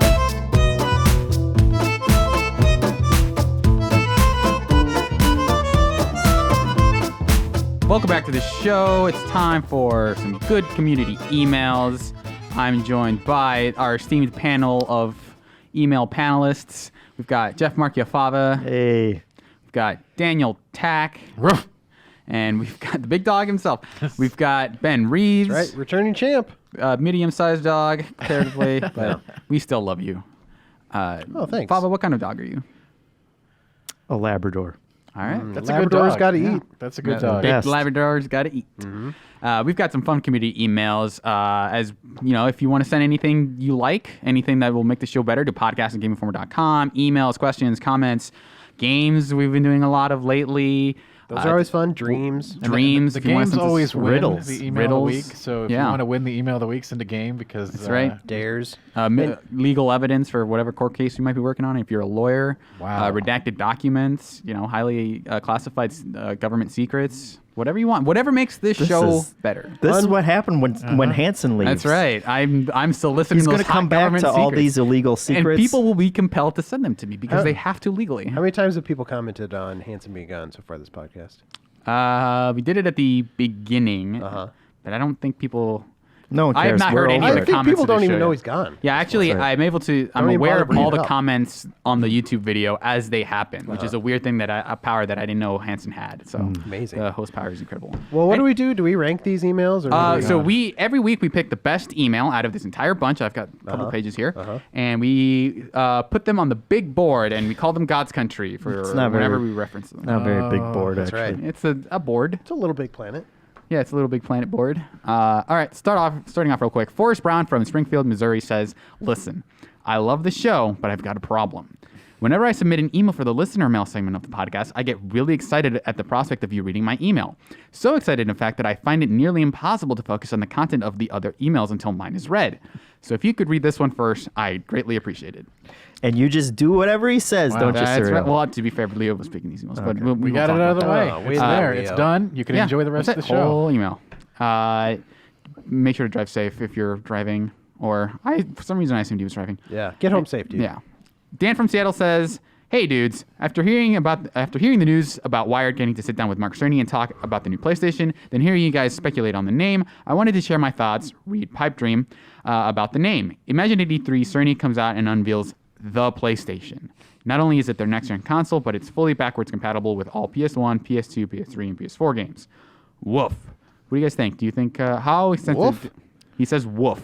Is that a good or a bad thing? I think I don't know. that's Usually bad. woof is like oof. Woof. Bad, yeah. Yeah. I think backwards compatibility is certainly a possibility, but I think just because from a branding standpoint, it's got to be PS5. Yeah, I mean, Like, they've said it's going to be backwards compatible with PS4 games, right? Yeah. Yeah. But Yeah, beyond have that, they? I'd be curious. I think the PS3 is going to be the big problem there, right? With the cell processor and it using Yeah. a different Yeah, I architecture. don't think you're... Out of all of Getting all the console makers, like it feels like Sony's in the best position to just keep like naming them. Yeah, You know, like I mean, just they've got it numbering teed them. up. I mean, they just I mean, especially because like you're at 4 now, so if you throw a 5 if on you just there- go 5, you avoid any confusion. You don't have like the Wii and the Wii U situation. Yeah. where The numbers where keep nobody going knows up. what the hell they're buying. And Yeah. people will expect another generational step as opposed to like another half step. Yeah, with there's the really PlayStation 4 no Pro. reason to stave off of that now. I don't Just think keep going. because the PlayStation, I think, will just be like, wait, is that like is that another classic console at this point? Like, what Unless is they it? call it the PlayStation 6 and say it's just so jeez. powerful and Oh my advanced, God. we And just the, skipped the 5. Xbox just says like they tried to do another 360 where they're like, this is the Xbox 5, and everyone's like, oh, and then Sony's just like PlayStation 6. Yeah. At what point does that just get stupid? Like is the PlayStation 16, PlayStation 11, yeah. PlayStation 94, like if they eventually- make- if they PlayStation make it 94 is to- like a throwback console though. That's That's pretty like good. 1994's PlayStation. If that they make never it to existed. 16, I don't think they're really worried about how Yeah. it sounds. You think there will be a PlayStation 16 in our lifetimes? No. No. I think at some point they will have to break the cycle and become a brand new entity when we discover that video game consoles like and self-aware PCs kind of thing. we're so that's 20, 30 years out. Video games won't even look at how they look now at all, and that's okay for a name convention change when we get to the next step of the next real step of technology. Yeah. Chris Reardon from New Bedford, Massachusetts, God's country, says, "Hello, GI Show crew. What will streaming on current gen consoles look like once the next generation has been released? Do you think I'll be able to play Xbox 2 games on my Xbox One through Game Pass? Will they black out? Will they only black out new gen games on older consoles, or will they make streaming services completely unavailable on older consoles? As bad as it sounds, there is some precedent with the last option. In early 2017, Sony pulled the PS Now service from PlayStation 3 and Vita consoles. Then just a couple months later, they started adding PS4 games to the PS Now library. In retrospect, it seems like they didn't want it to be possible to play PS4 games on a PS3. Is history going to repeat itself, forcing us to buy new consoles in the very near future if we wish to keep streaming games? That would make the discless Xbox One S seem like an even worse deal than ever. I think currently the paradigm will indeed force you to have the new console, but I think as it goes on and it becomes more of a service rather than a system, if that makes sense, in the future, that's definitely a possibility. But I think for this generation, something like that, obviously they're going to package it with saying, the reason we're doing it is because it's so much better on this, and we want you to have the best experience possible, blah, blah, blah, blah, blah. But I think that'll probably be how it goes moving forward, would be my guess, for now. What do you guys think? Lava? Agree. Yeah.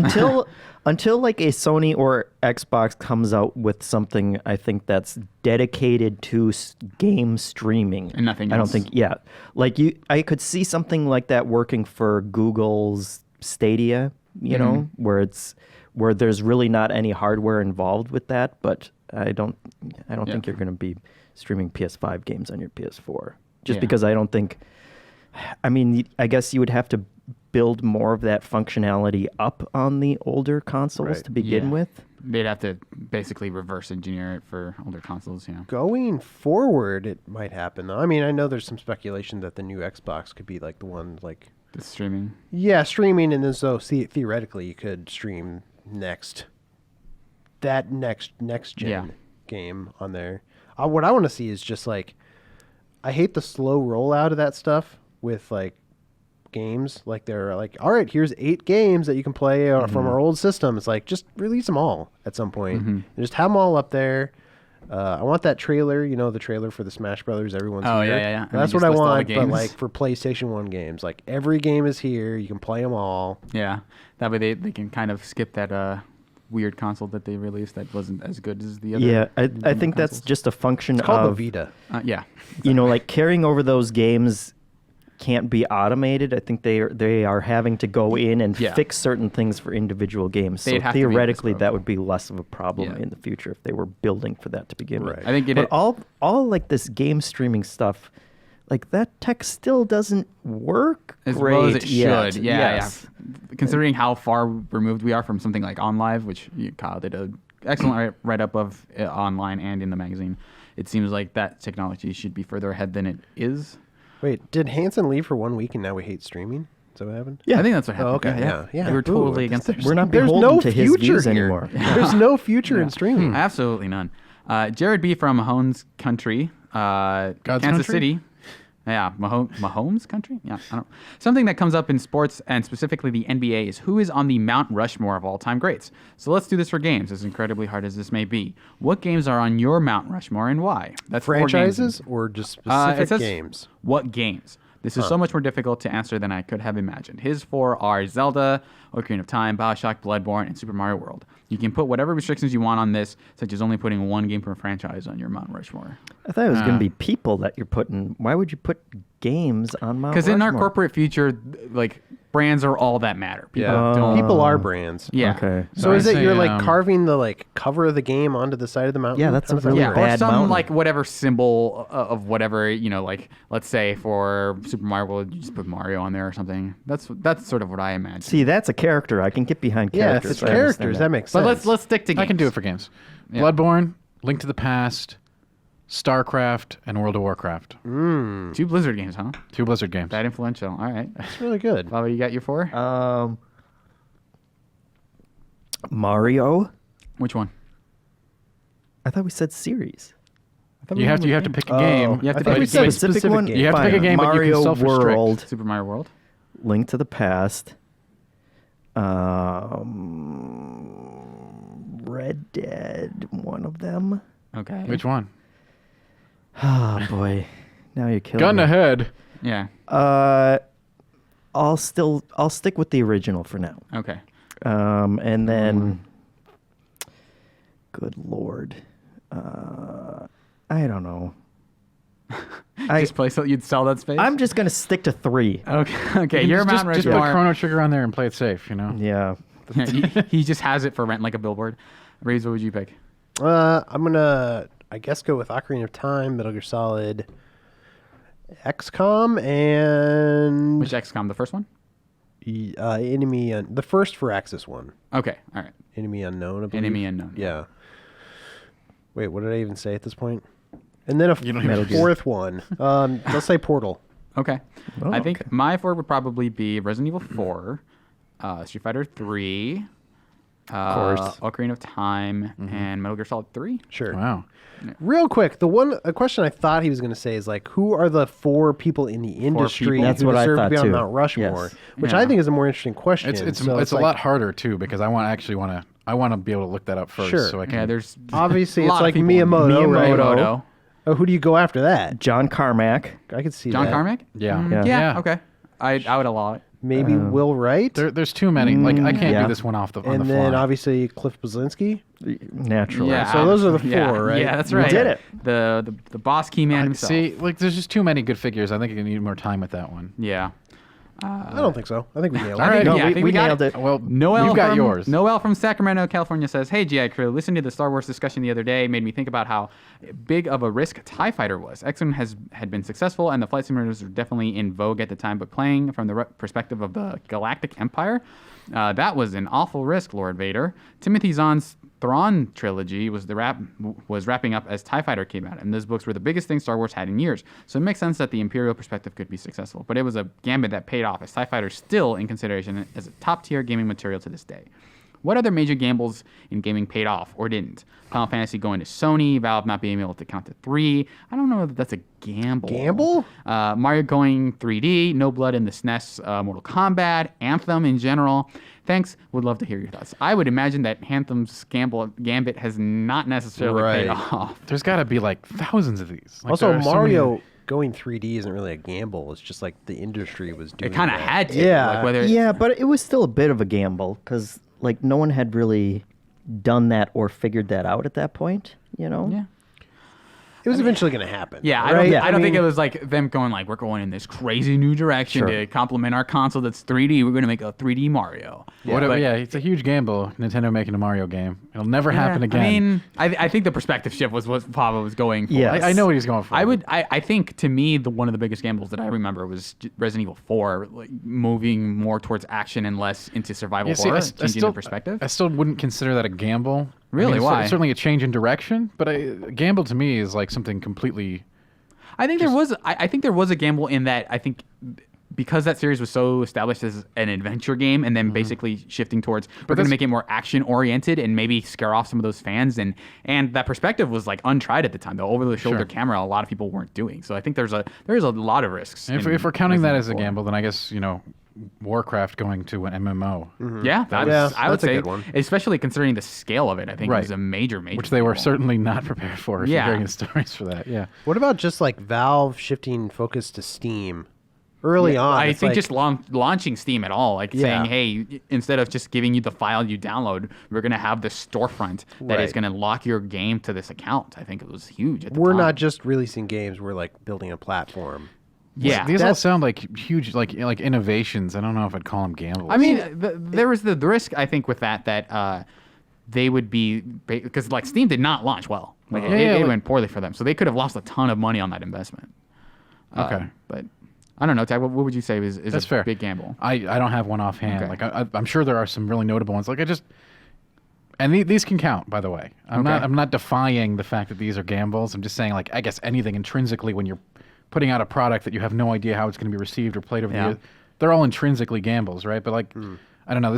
The question sounds like it has a lot more weight to me. I don't know. Well, what about this? What about Sega releasing the Saturn early? Yeah, I would. That was consider like gamble. a gamble Yeah. that failed. Yes. And just that system in general. The felt like they were launching it rushing like the day of. Right. It's like, hey, guess what? We've got this. Go out. That I would consider a gamble. Yeah. Yeah. Bobby, got anything? Any gambles? A much smaller one, I would say, was Guerrilla Games switching from Killzone, their first-person shooters, Yeah. to an open-world RPG. Especially like a genre they hadn't done before. and I a c- new IP Yeah. at that point. I would say that paid off pretty well for them.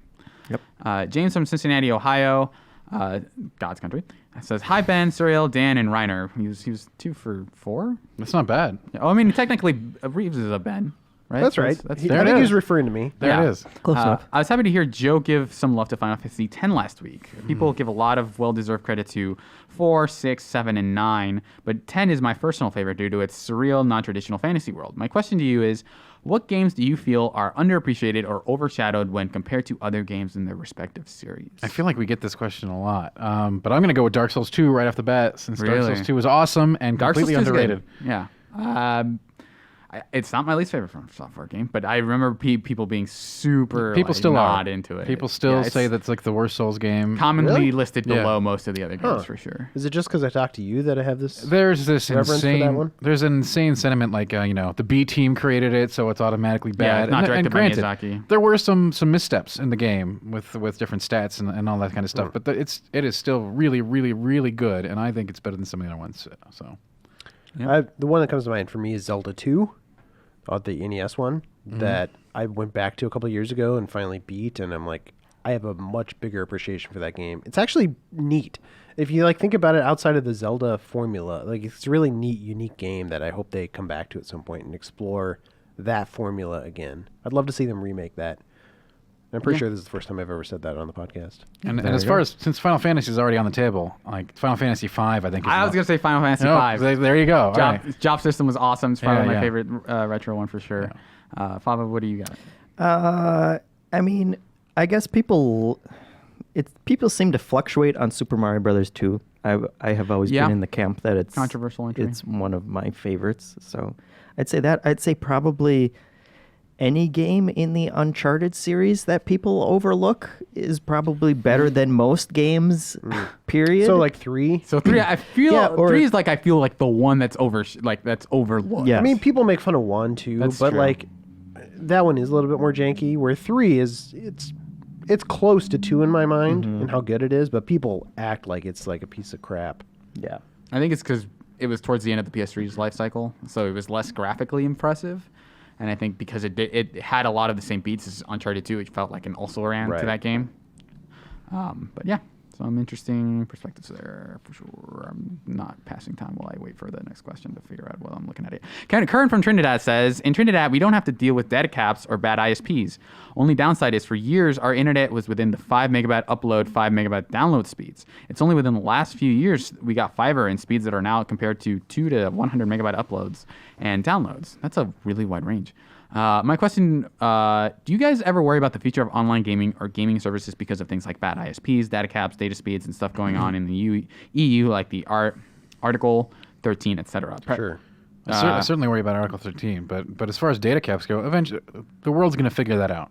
Give us another 10, 15 years, and nobody's going to have to worry about that. We'll get it figured out. I think I think something will happen with that. I think it could get worse in that we pay a lot of money for that stuff, but I think at some point, I think companies will have their act together in terms of giving us that speed. It's just a matter of how much are we going to have to end up paying no matter for how it. much we try to fight it, at some point, the resistance from Yeah. I live in a rural area and I don't have good internet, that will go away. No matter what. I'm with you, Dan. I remember minutes, for phone minutes, and just be like, how many minutes do I have? And people going over or calling in long distance, and you're like, I racked up a $300 phone bill, which sounds stupid today. And I never even, I don't even know how many minutes I have on my plan. You probably have Probably unlimited. Yeah, you probably do. I probably do. And so I think eventually we'll get there. But right now we're not, and I am a little bit worried about it. It's an issue right now. That's that weird There's going to be a transition. squeeze at some point where some people are already feeling it depending on where they live, and I think we're all going to feel it until something finally changes. Right, until we breaks reach through that tipping point. Yeah, I think there's at some point there's going to be a line on a graph that says, hey, the people in rural areas who don't have internet who complain about not being able to get things online, I think at some point they're just not going to be worth it. I think considering the amount of money that people are getting from the people that are that stuff, I think at some point those people are just going to be left out in the cold. From a corporate standpoint, that probably already is the case, or Sure. at least very much becoming so. But I think as a society, we'll find a solution so that everybody give it 10 years. Yeah, 10 go to years. the store and buy a USB drive instead with the game. You'll just on have it or something. magical floating internet on you at all times. It'll happen. That sounds nice. Samuel from Ilford, Colorado, God's Country, says, I really enjoyed last week's topic on games. Why didn't you say Trinidad was God's country? That's Cyril? true. That's the only one. Trinidad, I'm backpedaling and saying that Trinidad actually also God's country. God's country. Thank you. I really enjoyed last week's topic on games you loved as a kid, but was bombed by critics. For my beloved game, it's Get the Star Wars for the Xbox 360 Kinect. I have fond memories of me and my brother playing that game during Easter, and I can't believe you gave it a 3-ish review score. Thanks for all that you did. Is that the dance game? A 3? Yep. The one Oh, where man. that had that haunt and solo game. Go back and revisit that one, bud. Yeah, I feel like we were right. I wasn't there when we reviewed it, but we were probably right to give it a 3. Well, Yeah. he likes it as a moment in his life. Yes. Sure. You know, so that's a different kind of. And I think most people have those kind of games. Yeah. where Right. It's not so much the game as it is the people you're spending time with and the time in your life. I think that question, the email is more of a comment than a question. But Juan you're from, supposed to send in comments. That's true. Anything made the show better. You Thank told you so him much. anything. Yes. That's true. I did just say that earlier. Juan from Dustin, California says, hey, Ben and crew. So I have a lightning round. Would you rather game here for you? I'm sure you guys know how to play Would You Rather, so I'm just going to rattle off some questions here, and you should all answer as fast as you can. I'll start with an easy one, comma. Would you rather never age but always be too warm, or would you rather have infinite money but always be too cold? Never age. Never age? Yeah. Can I be always warm and take the money? What do you mean? Oh, Switch them? no. If you never age, you can accumulate infinite money, assuming you don't die. That's Being true. slightly cold is my personal vision of hell. Really? I just hate being cold. Like even just slightly uncomfortably cold. I can be warm all day. That is the ninth layer of hell. yeah, Basically, just slightly 40 cold. degrees. Yeah, you're like, oh, I need It's a just not jacket. comfortable, yeah. I don't have one. My arms are like breezy. So I guess I'll never die. Yep. Papa, were you? I don't know. Both those sound terrible. So It's literally I'll the gun just- to head. Hanson I'll needs to be just here for jump this one. off This a is cliff gun to your for head, the that. game, Yeah, Papa. that's what it yeah, is. I'll take the gun. Thank you. Okay. All right. Okay, so enough practice. Would you rather Solid Snake be voiced by Nolan North or Nathan Drake by David Hayter? Nathan Drake by David Hayter. That sounds awesome. Nathan Drake Yep. by David Hayter. 100%. Play Naughty Dog Super Mario or Nintendo's Crash Bandicoot? Nintendo's Crash Bandicoot for sure. Wait, what was the first one? Naughty Dog Super Mario. I want to play Naughty Dog Super Naughty Dog Mario. Super Mario. I want to play that game. Really? Yeah, hell yeah. I think the Nintendo. That one sounds interesting, but I'm more curious about the Naughty Dog game. I agree, but I think the better game is Nintendo's Crash. Dude, Naughty Dog Super Mario sounds pant-shitting awesome. All right. Oh man, I did. Well- that sounds like a train wreck I would have to I guess see. the question is it Why Naughty would Dog. it be a train wreck? Because I think I don't know. There'd probably be a lot Wow, it of would conflict be between their freaking style awesome. of game. Like I don't imagine You Mario can get on swinging- Yoshi with like a freaking AK and just it'd be amazing. I think we Wait, have different ideas of amazing. Is it but- Crash Bandicoot era Naughty Dog, or is it Naughty Dog now making this? I was just- just it Naughty, says Naughty Dog. Naughty Yes. Dog. I mean, we have to imagine from today would make a Super Mario game. Okay. Oh man, I that would think I don't they think they could would want to probably make. figure it out. I think Naughty Dog would be less interested in making a Super Mario game than Nintendo would be in making a Crash Bandicoot. I think there is more passion in the Nintendo Crash Bandicoot. the I don't think gritty they would Mushroom give him a Kingdom gun, realized. Dan. Yeah, they would. Well, maybe not a gun. It'll be so gritty though, so real. I mean, why? Why do you I Because will it's gonna be say- awesome. Like a cult infiltrates the Mushroom Kingdom, and like, oh man. There is an appeal in having Charles Martinet actually voice that character Yeah. thoroughly. That would be very interesting. I would love to see Sweet. both of these games now. I'm totally on board. Okay. We did. Play From Software's The Legend of Zelda or Miyamoto's Dark Souls. I feel like this is a really common one. It is. I think From Software's From Software's Legend of Zelda would probably be the best game, an all-new best game of all time. Yeah. It'd probably be just like Dark Souls. Just Mario on the Just be cover a with this more like this bloody colorful- wrench, like Yeah. for the Naughty Dog. No, not for the Dark Souls game. That's the Naughty Dog one. Okay, but seriously, From Software's Legend of Zelda would Yeah. just be a more colorful Dark Souls, right? I mean, it's We not, don't know. With I think they could make some changes to combat that I Yeah, think yeah. could make it more action oriented. They'd make it Zelda-y. Zelda's combat can be sometimes a little too simple, but I could see them like leaning into that stuff. Sure. Of here's this really Would complex. they lean combat into the system. puzzles and stuff?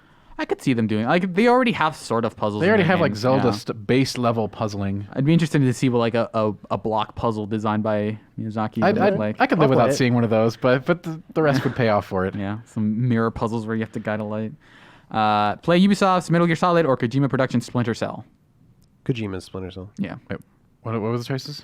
Ubisoft's Metal Gear Solid or Kojima Productions Splinter Cell. Yeah, Kojima Splinter Cell. Oh, it'd be kind of crazy if Ubisoft had the Metal Gear license to get a Metal Gear every other year, That's true. or They even c- every year. They could just remake the first Metal Gear. Like it's very easy. What Konami should do. They did it once. They Yeah, will. they don't want to. They're gonna do it for We'll sure. Triplet snakes. Triplets thing. Play Super Mario Brothers on a story based on the movie or a movie based on Sonic 06. Oh my I think we're gosh. getting a movie based on Sonic 06, Yeah, right? no, Yeah, forget Sonic, but the that first one, the yeah, other the one. Mario based on that movie. Yeah. I'd love to see Yeah, that's definitely The the alternative that is weirdo horrible. world. Yeah. Yeah. Play a Batman game where Kevin Conroy voices Batman or a Joker game where the Joker is voiced by Mark Hamill. The Joker game. Yeah. Well, I guess. I mean, The Joker I game. mean, there that's are a- games that exist that have both of those. Yeah, that's true. This doesn't have to be mixed. Like this isn't like a either or. It is. It's Well, literally it- that. it is That is literally- literally what this is. I don't think these like it's not as far fetched as the other ones. Let's say. Right. Play Chrono Trigger 2 or Super Mario RPG 2. Chrono Trigger 2. Ooh. Isn't Trigger. Chrono Trigger No. 2? Okay. No. It's like Alright. Paper Mario's technically Mario That's true. RPG 2, right? Either way. Yeah. I would say Chrono Trigger 2. Yeah. Yeah. Play Konami's Metroid or Retro Studios' Castlevania. Oh, interesting. I'd do retros. Yeah, Retros. Yeah, I don't want to play Sure. anything. A lot by of times I'm Konami. just going Yeah, with I the mean- developer I like more. This pick is certainly just. I think gonna be Konami's that Metroid would just be a little too similar, and I don't think there's anything crazy that would make it so different. That Play it's like, wow, Konami's it'd be a Metroid pachinko Pachinko machine. game. Yeah, Yes. if There's any- nothing. yeah. You know, I could go for a Metroid Pachinko game. Yeah, All that's right? not though. Play Mega Man Legends 3 or Earthbound Mother 3. Earthbound. But they already They released already Earth- have it. It just says you play it. I though. guess But I'd the rather- theme yeah. here is unreleased games, right? Well, Sure. in America. Yes. I want to play Mother 3. Yeah. Yeah, I'd I'd go do with that one. Mother. Mega Man Legends 3, I think, was canceled for a reason. Have Sony release the Vita 2 and play all current gen and next gen games on the go, or Nintendo release their entire catalog of games on a virtual console app for the Switch. Nintendo one, right? Yeah, the Nintendo one. Yeah. Have all Marvel movies have a tie-in games for every one of their 22 movies, Iron Man that to one. Endgame, God, or I have want DC do movie tie-in games for their 7 movies. Oh gosh. This Can is we like, Throw a pick monkey's neither. paw here. yeah, pick your poison. Well, one of them only has 7 games, so we're gonna go with that because I don't want either That's of these. true. And also, I think DC has. I mean, they have Rocksteady, they have NetherRealm. They could make better games, right? If they only have to make 7 instead of splitting their development resources across 22 friggin' games. We're going with DC on that one. Yeah, I'm going guess. with DC on that. All right. one. Weirdly. Play Final Fantasy VII Remake, but Death Stranding is snapped out of existence, or play Death Stranding and Final Fantasy VII is snapped out of existence. The second one, just we can get rid of Final Fantasy VII Remake before we have to reload Yeah, it. I'd probably play Death Stranding just because I think that Final Fantasy Yeah, Death game's Stranding. not I have gonna to play turn out well. Death Stranding. I don't care if it's bad. I Yeah. don't care if it's like a Star Wars Connect level of bad. I have to play Death Stranding. I just want to save Final Fantasy VII. I'm jumping on the grenade here. What would be an interesting question is like if you could choose to play one of those games now, but it gets snapped out of existence and you're the only one who ever played it. would Oh you do God. What? I probably Death Stranding still. Okay. it? Wait, no, you would choose to play it now. You wouldn't just wait. Oh, yeah, I could just wait. But it'd be kinda interesting to If, be like, if I it was means the the only rest of person the who world played also this. experiences, that's fine. Yeah. I'd play the Final Fantasy VII Remake, so it would never happen. You don't want to see it? You don't wanna, No, I would get to see it. You would take that. but no one else would ever have You would. to. You would again. Fall We on could that eliminate grenade. it from all existence, and everyone would love the original Okay. forever. All right. Danielle from good old North Carolina, God's country. Hello, Ben and crew.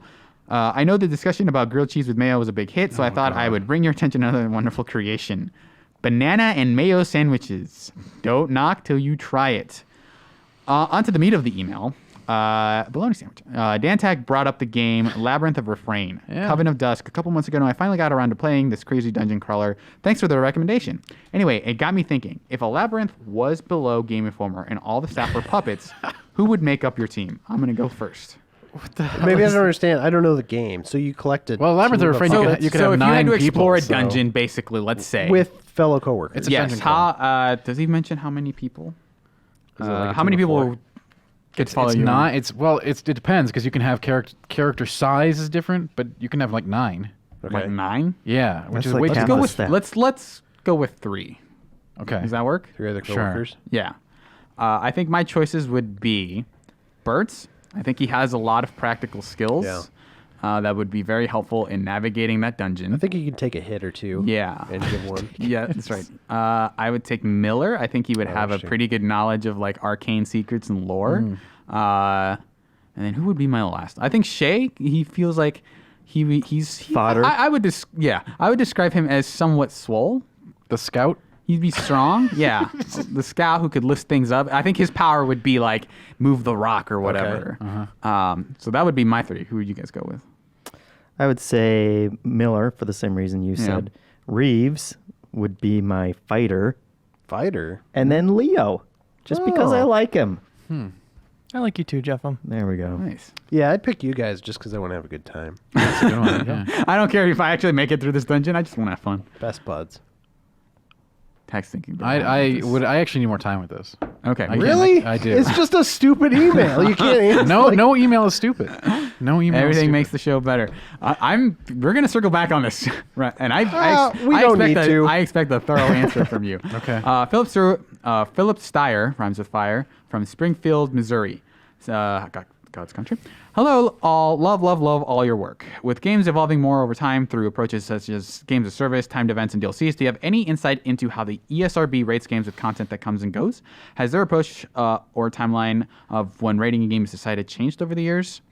I don't know that we know much about we don't have any idea about how that what works. the ESRB I does. think they probably just do it once and then their job is done. I remember the little things that I've read is that they usually, when I remember reading about them, was they would get videotapes of the games, right? And they would just judge their ratings based on that. Which They don't I even think we're need beyond to- that now. Yeah. They don't even need to play the games. But yeah, they get videotapes of video footage, and they have a community that decides on that stuff. Yeah. Kind of like the movie ratings and board. If I remember correctly, the publisher basically says like the ESRB tells them like just send us the worst stuff in your game, Right. and then the publisher sends them a videotape of like here's basically a clip reel of what we think is the worst stuff in our game, and then the ESRB judges based on that. I don't know if it's changed. That's what's weird to me is like a publisher could theoretically Hide not stuff. send them something. Yeah. But I then think you they then get you- in trouble. They probably get in trouble. fined Yeah. if they do that. Yeah. So You it's don't wanna kinda get in like trouble an with honesty them. system. Yeah. But that's really all we know. Sorry, we couldn't answer your question more thoroughly. I think we kind of did. I think that was we a did an thorough admirable answer. job. We did considering fine. that. Don't sell us short. Nate from Toledo, Ohio, God's country. On last week's episode, Ryan was talking about how he wants next gen to lessen, if not completely get rid of, load times in games. I'm not sure I want that. During loading times, it's when I text my wife back, browse Facebook, pay bills, etc. Does nobody else do bills? this while the game loads? Sure, that near instantaneous fast travel for Spider-Man sounds great, but I would rather that little respite to do real world stuff than get back to the game. See, I live in this feature, and it's called playing on a PC. Just and take it's awesome. the break. You don't have to. You don't have to have games tell you when to take a break. Yeah. You know, like the Wii era has spoiled a generation of kids by saying, "Hey, every 30 minutes we're going to pop up a message that says go take a break, stop hitting your furniture while you're swinging the Wii remote. Just do it whenever." If you add up all the little loading screens you've sat through throughout your whole life, how many days? Probably do you like think that 10 is? years. I don't even Yeah, know it's what I like probably A third. I spent a third of my Sick. life sleeping, a third of my life at work, and a third of my life in loading. Yeah, screens. load screens be gone. and a third of your life. Dead. That's right. You got a long life, dude. RJ from the Dominican Republic, God's country, says, maybe I am getting older, but quote unquote, those Mortal Kombat 11 fatalities are pretty brutal. Say that? Hey, I'm reading the email, man. That's his curse, not mine. Wow. I think they reached nightmare level insanity and insanely gross. This reminds me of the time I played Manhunt, which at the time was brutal. What gore games that freaked you out in recent memories? MK11 is winning right now for me. So much gory, so much detail and body organs. It's like walking into a bodies exhibition and butcher house. Oh man, I think And a butcher house. Devotion was probably the most recent one. The game you can't play anymore because they removed it from Steam. Yeah, they were supposed to bring that back. There and was they some didn't. pretty grisly haven't. stuff in there. Yeah. On top of the atmospheric jump scares. I'd say I haven't really been super grossed out by anything, but we were talking about Mortal Kombat, and I was looking forward to playing it. And then you told me of one fatality where Shao Kahn hits your head with a hammer, So hard. and it shoots out your own butt. And I was Yeah. like, Excuse me? that really killed my enthusiasm for some reason. Really? I was like, I You don't- were the one who asked that question for our rapid fire I know. questions. I do definitely want About more butt stuff. butt-based fatalities, God. but for some reason that like was strangely like, I don't need to see I mean, that. that's what Mortal Kombat is and always has been, right? They got to push. I know. They got to keep pushing the envelope to. I guess. Yeah, they pushed That's it right your out lot that guy's in butt. life. Yeah, exactly right. There it is. Yeah, I can't remember the last game that Mortal Kombat's there was the one fatality that I think really kind of grossed me out in Mortal Kombat 11 was the one with Garrus where he pins you to this rock wall, and basically he grabs your wrist or whatever and he peels your skin off with his hand. And for whatever reason, that one messed me up more than exploding whatever, because I feel like I can feel that one more viscerally of the sensation of someone peeling my skin off. Yeah, skin peeling is always a relief. It's funny because all that stuff is so extreme, but I think the one that would mess me up the most if there was any fatality involving someone removing fingernails or something so just straight up torture or fatality. We'll get there in a couple more MKs. Yeah, we'll see. At one Well, point. yeah, it's stuff that's slightly more realistic, where the Mortal Kombat stuff is so cartoonish, ridiculous. Right, that I don't even know what that would feel like to get my head to have my head come out of my ass. I don't know what that would feel like Yet. But but the skin ripping off one, Going I could into his ass is a different, Yeah. totally That's different right. thing. Goes take your coming head out. out of your ass. But yeah, Well, because for me, I screwed up my shins several years ago. I carved them up basically, and they were bleeding. Why'd all over you the do place. that? So now, anytime anything happens with shins or people's shins get hit or kicked, or I'm I feel it in my bones. Sends shivers. so you don't want I to see feel it someone in get my kicked in the fingers, shins. yeah. I would say the Last of Us 2 trailer, and I know it's not out yet, but there were a lot of people who were commenting on That's that true. being too brutal. Yeah. And because that hits that level of reality for me where it's feels real. The bodies are so realistic that it's you kind of empathize with their pain a little bit more easily. Yeah. And Well, it's not also, that- yeah, the seeming senselessness of it. Right. I think, which is probably more a factor of just being, a small part in a trailer that wasn't explained at all. Maybe there will... Yeah, out of context was the thing that really hurt them. Maybe in context it will feel a little different, but I remember having the same reaction of just it was the same reaction as the butt stuff in Mortal Kombat. I'm just I don't need this. Who is this for? I'm more horrified by these microtransactions in these games. Am I right, guys? I mean, yeah, that's the truth. That's the real fatality in real- Mortal Kombat 11. Gory. Kevin from God's Forsaken Land of Ohio says, what are the chances that next gen sees a wide adoption of mouse and keyboard support on console? I generally prefer consoles, but have stuck with PC gaming since shooters are so much more fun with mouse and keyboard. Basically, he goes on to say, RTS could be better for RTSs, better for shooters. Does that seem likely? Has the I would say that it's extremely unlikely because everyone with the mouse and keyboard is going to have a huge advantage over the people that are still using the controller. So it's shooters especially. there are some games on Xbox One, if I'm not mistaken, that do that. No, now. you can do it. Yeah, I think Warframe is one of them. I don't know the specifics. I just Yeah, know I know that, there's a few titles, but it's just it'd be completely unfair. Yeah, I mean, I when I played Destiny on PC, I played it with the controller, and I did okay. Sure. But you can definitely feel oh, this guy's using a hand cannon. I am about to be worked. Yeah, by exactly. This guy. But I could see them trying it. Is the thing though? Whether or not it's fair, I could see them trying it. It's a great thing that I think should happen, but again, there's some conflicts gonna be, with different stuff that People would have to interfere. segment their player bases. Yeah. Spencer from Clifton, New Jersey says, PlayStation's consoles have been all predictably named so far, maybe touching a little something on what we talked about earlier, but Microsoft has not solidified any gaming conventions. So this is about Microsoft. Does this lack in convention help its hype by allowing people to speculate on the name, or hurt the hype because people don't have a consistent term to keep up to date on? Is there a whole lot of hype about the name? Is that a I thing? mean, right that now it's people get hyped Project about? Scarlet. I mean, they're not going to call it Xbox 2 Yeah. when Sony calls theirs the Xbox 5. Or Sony's going to call theirs the Xbox 5. But it'll just be way behind. Yeah. I just can see grandmas walking into stores and being wait, this number's higher than that number. Yeah. So I don't know. There's a lot of speculation saying maybe just Xbox, which I could see. Could be. Yeah, just the Xbox like Apple does, where it's just I don't know what iteration of the iPad they're on now. Yeah, but as for the actual question of it, whether it hurts or helps, well, I don't know if helps was part of it. Whether it hurts or doesn't hurt, Yeah. I think we have always had code name. The community has always come up with their own code names, or you've had some kind of code name to call it something so that you can look it up. So I don't know that hurts it too much. Maybe on a broader consumer level, if they wait too long, but no parents are going to be going out to buy these things and being confused yet at this point. So don't think it hurts too much. As long as they don't literally call it the Xbox One again. I mean, people are just going to think walk in we'll the be stores fine. and say, "Give me a new Xbox." Give me that new Xbox. Yeah. I mean, there's a chance they'll call it something like Xbox Air, where like something like Oh yeah. Xbox, you know, something, Xbox Prime. something to do with like over the air or like internet, you know, Xbox I Streaming don't know. Xbox River. There you go. Yeah. Xbox brought to you by AT&T. There's probably a giant list at Microsoft right now, of just all the possible Xbox names. Yeah. You got to cross them out one by one. Tyler C. does not say their location here, but I'm just going to say it's God's country. Says, had to write in to say Reiner's definitely right about the Xbox analog sticks being in a better spot, and the proof is that the U.S. military has used Xbox controllers in multiple different ways for controlling subs and drones. Obviously, they're going And to pick they've never whatever- been wrong. That's right. Turns out. Obviously, they're going to pick whatever is most naturally ergonomic controller, and the analog sticks are the only big difference between the two controllers. It's a weird endorsement to have from the U.S. military. That's It says, great. Hey, only controller proven to kill people with That's drones. right. Yeah. And They got to get the job done when you're out there in the Yeah. field. And I don't know that you can make the claim that they're going to go with the most ergonomic thing. Yeah. They probably may went with just the go American with the controller. easiest, most It's readily it's- available Yeah, it's the one that's thing. most compatible with PC. It is. It is. Yeah, very that's good. true. Yeah. So maybe not necessarily indicative of which one is better, but I don't know. That's something to think over. Tommy from Raleigh, North Carolina says, I love the show. I was listening to you all talk about your time with Dreams, and it seems like that you are all enjoying it quite a lot.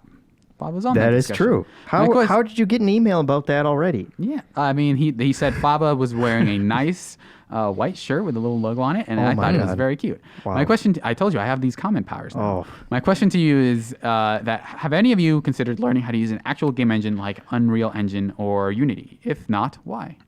I mentioned this in the Dream segment, but I did experiment with GameMaker for a little while and could not did figure out too. sprites. I messed around with Unity at one point. I went to like a 3-hour class tutorial, and I'm like, How long this did you is stay? complicated. Did you get through the whole thing? I stayed for 3 hours, and I paid attention for about 20 minutes. Okay. Yeah. Okay. It was a little too complicated. I was like, I had dreams of like, oh, maybe I could make my own little platformer. Maybe I don't want to make my own game. I don't know. Yeah, It's doable. It's definitely harder than you think, but there's at first. But I think I imagine that once you get over a hump of like, I don't know how to do this, I don't know how to do this. I think if you look enough things up, you can probably make a game. You could probably make a game. You could. It's easy. Everybody's doing Yeah, Game Maker makes it so easy. Matt from Gaylord, Michigan, which is God's country, says, through a series of events over the last year, I've come to realize that no matter who you are or what you do, nothing you have done or what you are doing or about to do matters. Everything, my gosh. Everything Why- everyone why are we does reading or this doesn't do, email? it's just a waste of time until you die. Hold on. I currently haven't been able to play a game since January this year. Sad face. I still Wait, enjoy that's why he's listening so grumpy. to I still listen to podcasts about games. My question to you is, what is your favorite non-game waste of time? Working doesn't count, but is awesome if you enjoy it. I'm sure mostly everyone on staff does. I currently do not do anything but work and sleep, which is sad. Well, that was me. That was my editorial. Sorry.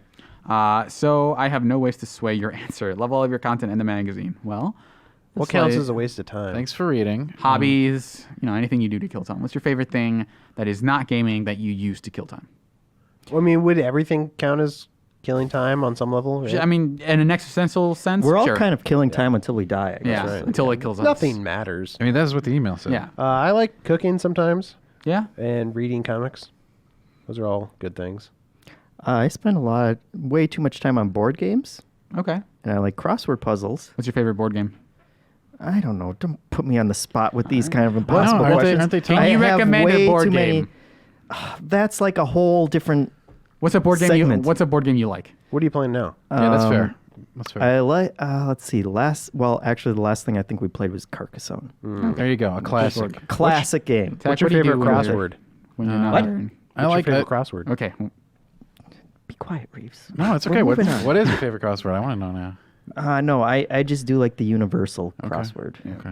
I don't Tech, what do you do? subscribe to the times or anything. Man, streaming is my hobby, but that's games too, so that wouldn't count. So I guess movies, I'm super into that too. Yeah. Like I need to be constantly entertained I think at all that- times. The thing that I spend the most time is just like watching TV shows.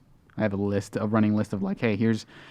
I separate them into like hour shows and half-hour shows because I like to watch the half-hour shows in the morning since I have less time, and then the hour-long shows when I'm at home because I have more time, and then I have a big running list that I keep track of. You're like Mike TV. Yeah, Oh. I also Like to really get like things done. I also really like traveling. That's, yeah, traveling's that's- really cool. Yeah. What's your favorite travel? Well, domestically or internationally? That is the quintessential tack answer of just. I'm sure you won't answer this either, but do you have a favorite movie tack? I'm curious. I'm actually curious. This one always comes up. Always. Every podcast. The Godfather is probably my favorite. Of all time. Okay. I can endorse that. Follow-up question. What's your favorite place that you've been to? Right here. My house. Yeah. Yeah, that's a tough one. For me, it's got to be Tokyo. Tokyo is always nice. I don't think it's my favorite. You suck, cereal. Do we have? Okay. Yeah, we can circle back to this loading. one too. Yeah, later. Jose from the Philippines says, "Hello, podcast crew. From the day you first connected to the internet to this very moment, how many online services have you signed up for? There are multitudes of services that require the user to create an account, i.e., Facebook, Xbox, Pornhub, Club Penguin, which are, the four. I challenge you guys to name as many online services you have created an account for. This includes services that just require you to link your email, Facebook, or Google account. No, that's impossible. Here's a That's fun not one. Why what I did we thought it pick was. this We have to name all of them? Let's just all rattle off at the same time every online service we have that we have signed up for. This is absurd. I Okay, you agree guys with ready? tack. This is dumb. Do you want to skip this? We have to try, No, right? we gotta do it. picked Okay. the email. Everyone just Okay. say it at the same time. Count right. us down, All cereal. We got AOL, Facebook, Hotmail, Google, Gmail, Instagram at some Twitter, point. I was on Yahoo, EverQuest. I had PayPal. I technically had a Kazaa account. I had a LimeWire account. AOL. I was on Hulu, Facebook. I was on Hotmail, I was on eBay, Friendster. I was on Amazon, MySpace. I had sexy MySpace. damn I was on Facebook. That's a I good was one. on. I have a Big fan YouTube. of that I have a site. Google account. Basically, Wars. I had a Google Craigslist. Reader. We're done. All right, Just this call is it, call ridiculous. This is ridiculous. Okay. Alan Cooley from Albuquerque, New Mexico, God's Country says, "At this point, is there a more terrible game that is universally adored as Deadly Premonition? I love that game and find myself thinking about it all the time, but I think I'd rate it a 7 out of 10 at best because of its clunky controls, borderline broken systems, and funky graphics. Is there any other game you falls into this category? The only other game that comes to mind is the original Teenage Mutant Ninja Turtles game on the NES. You know, that's is there interesting. a terrible game that you like? It's so interesting to find like sort of games becoming campy cult classics like bad movies do sometimes. It's The very EDF games fascinating. kind of fall in that. Yeah, the Yeah. EDF games I was going to say. I don't personally care for them, but that's definitely how I see them, is like these really like traditionally terrible games that people seem to really latch onto. I would say 50 Cent, Blood in the Sand, Yeah. kind of falls in that for me. Like, it wasn't the gameplay people were going for. Yeah. Going to for that. I'm trying to think of one. I'd say the original Ninja Gaiden games. Like the NES ones, right? Yes, Yeah. objectively, those were just not good games, but I got into them for some Yeah. dumb reason. I could see that. There's one called Elmanage Gothic. This is a wizardry-like. It has all of these characteristics of being an absolute awful game, like just one-shot kills from random enemies, lots of Yeah. grinding, random things that you don't know how they work. It's a hilarious dungeon crawl. You should check it out. Yeah. A lot of games like that, it doesn't feel like it's as common because, I think people latch on to like good controls and things that are functional more so than they do in like you can excuse a bad movie's qualities and still kind of enjoy it campily. I think it's harder to enjoy a bad video game because like you have to struggle through it personally. True dat. So Matt from Cereal, dropping Matt truth Chester, bombs. UK, God's country across the pond, says, I started The Witcher 3 back in January and played it as my main game for a couple of months after that. But since it's such a big game, I thought it would be sensible to play other games alongside it. However, this has meant that I've suddenly detracted from The Witcher, and now I struggle to get back into it. I'm 35 hours in, and I have a feeling that there's another 30 hours where that came from. I think there's more than 30. I'm going to try to get back to it, but long question short. Have you guys ever had to revisit a long-ass game that you couldn't finish in one go? Did you ever have to come back after an extended break to a game? I don't come back Like every game. Don't come back. I generally don't come back. Like that's been the status of Persona.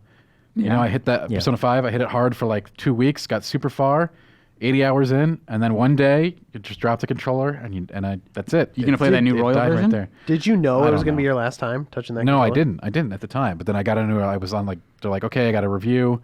So that took my thinking for a week. And then once you're a week removed from like a big RPG like that, you're like, am I gonna go back? And then something else happened, and then after that, it was dead. Is that like that thing where that common question you hear on the internet of like, when was the last time you went to play outside? You guys seen that? Have I ever heard that? Yeah, I Where can't it's go like- back outside because it's been so long. Since I Like when played you're outside. with your friends. I and played like, outside a long time ago. I haven't played for a Yeah, while. that's what I'm saying. It's like you don't know as a kid when the last time you're going to go outside. I to get it. play Okay, I sort of understand that. Anyway, so Oh, I haven't heard. do you guys that have is an any interesting specific question, though. examples? I think I've mentioned on the podcast before, Final Fantasy VII, like that. I was at basically the last dungeon area where you go into the crater for like, I don't know, probably a year or something. A year? I just never, I was like, for whatever reason, put it aside. And then it was finally like one day I was like, you know what? I should beat this game. And I did. And the rest is history. I do have a like Persona 5 save that I'm like 30, 40 hours in. And like, I'm like, it kind of eats away at me every now and then. I'm like, I should go back at some point. Yeah. I think I actually had this with a not long ass game. I think Resident Evil 2. I played through half of Leon's campaign the first go around, and then I think games just came up, and I was off of it for like 3 months. Then it came back, and I'll be fine. And then I got through that second half with a bunch of like, I don't know where I'm supposed to go. I have all these keys. I don't know where they're supposed to go. I ended up not restarting, and it was kind of rough for the first couple of sessions. And then as I sort of started rolling with that momentum, it got better. But that was the most recent time that happened. Last email here from JT from Tampa, Florida says, "Hey, Game Informer crew, I have a game for you to play. I'm a huge fan of art and marketing, and while I have a lot of niche favorites, today's game has more to do with how effective these trailers were in reaching fans. So below, I will be listing trailers for 5 different games in a similar genre in the order of their date they were released. Your job is to relist them in order of the most views to least views. These views are based on trailers based off of YouTube. So basically, we're going to go through these. We're going to get a genre, and we're going to get 5 games, and we're gonna rank the view counts of the trailers. Okay. Genre: zombie. Dead Island official announcement trailer. That's the one where the girl gets pushed out of the skyrise. Yeah, everyone It's popular. The Last of Us story trailer. Dying Light Run Boy Run trailer. Set to Run Boy Run. Dead Island 2 E3 trailer. The Last of Us Part 2 reveal trailer. Okay. Number 1, Impossible. Last of Us 2. Number 2, Dead Island. Number 3, Dead Island 2. What are the other 2? Dying Light and The Last of Us Part 2. Last of Us Part 2 story, and then Dying Light. Okay. That sounds good. I can't remember half of those. Okay. So number 1 was actually Dead Island with 17 million views. Damn. Number 2 was Dying Light with 10.3 million views. Oh my god. Number 3 was Dead Island 2 with 8.9 million views. Number 4 was The Last of Us Part 2 with 6.1 million views. And number 5 was The Last of Us with 4.5 million views. Side note, Days Gone most viewed trailer sits at about 2.6 million views, but the 2016 reveal Demo Day 3 has 11 million views. And here's I think there's only 2 questions. Open world adventure-ish. Here are the nominees. Elder Scrolls V, the Skyrim reveal trailer. Far Cry 4 reveal trailer. It's the one where you're on the bus and you get shot at and it crashes. The Witcher 3, A Night to Remember cinematic trailer. It is like the full CG one where Geralt fights like that vampirish lady in the barn. Fallout 4 official reveal trailer. It's the one where they show at the end of that 24-hour live stream. Yeah. And then Cyberpunk 2077 world premiere trailer 2083. It's like the one. It's the first one, basically. Cyberpunk number 1. Really? Yeah. Number 2. What was the one before that? Fallout 4. Fallout 4. Number 2, Fallout 4. What are the other 3? Skyrim, The Witcher 3, and Far Cry 4. Skyrim, The Witcher 3, and what is it? Is it Far Cry 4? What do you guys think? Yeah. Okay. That's what I'm going with. Witcher 3 is probably pretty low. Okay. This is hard because without knowing, like, some of this was given the context of when it was announced. Like, yeah, that helps a lot, and some of these it wasn't, so it makes it more difficult. Yeah. All right. The winner is Fallout 4 with 23.2 million views. Number 2 is The Witcher 3 with 10.1 million views. Number 3 is Skyrim with 8.1 million views. Number 4 is Far Cry 4 with 7.2 million views. And number 5 is Cyberpunk 2077 with 2.1 million views. I guess I'm not factoring time into these too. That really helps when they've been sitting on the internet for a while. The interesting side note is that the 48-minute gameplay demo of Cyberpunk 2077 did do 15 million views, which would put it second on the list. See, that's yeah. All right. People weren't super hot on that trailer for some reason. I think that gameplay demo was definitely the thing. The demo got everybody in. All right, so what do you guys like for email of the week? God, that one seems okay. There was lots. There was lots. Not that last one. All right, let's see what else. The game should only have me think about like 2 moving cogs at once. That's true. Let's see what else we got. What? Here. There were too many factors in each one in setting up the game there. Got that first question. Just telling him. What did you like? TIE Fighter, the big gamble one. You guys like No, that one? I didn't like that one. The Big Gamble. The one about Because- like Gambles. Yeah, that was all right. Mount Rushmore question. Mount Rushmore was Underappreciated fine. games. We do underappreciated games too Data many times. caps. Data caps is semi-interesting. Bombed by critics. I like the data caps one. Lightning round. Data caps. Actually, yeah, the either Would You or. Rather. Would You Rather is fun. Would you rather? Sure, let's do All that. right. Games win again. Tack, you still haven't told us who your party members Yeah, are. all right. for I'm the dungeon. taking Andy Mack, true. Matt Burtz, and Kim. Because you want to raise? No. I would okay. have put Reiner in there too. That's true. Checks out. All right. I Oh, think is that just because like you want like people who won't eat you? I hope none of them would eat me. What Yeah. What was your reasoning, Tack? Yeah. What was Give your us- reasoning? And Andy Mack is going to give us the. He's going to make sure none of us die. He's going to have the sensible take on everything, sort of keep us grounded. Okay. All right. Burtz is going to be the Questionable. strategic planner, Okay. Yeah. and then Kim is the scrappy tenacity one. All right. Okay. There you go. All right. That's my team. I think you So- picked those randomly. Yeah. I don't know. I had them ready to go. They were not random. Yeah. I don't So I believe that was Juan from Tustin, California, that sent us that lightning round question. So we will put you and California on the big board. Oh, the big board. I think that's the first time California. It looks like it. Unbelievable. How do we only have one California peg on? All right. Wish they all could be California. Yeah. If you want to win next time, make sure to write into podcast@gameinformer.com. Can we give the winning email to Ben's Yeah. comment there? I'll send that in as an email. All Yeah, right, just thank send you. it to an email next time. But yeah, we're moving on to our twist on Back of the Box trivia. Ooh.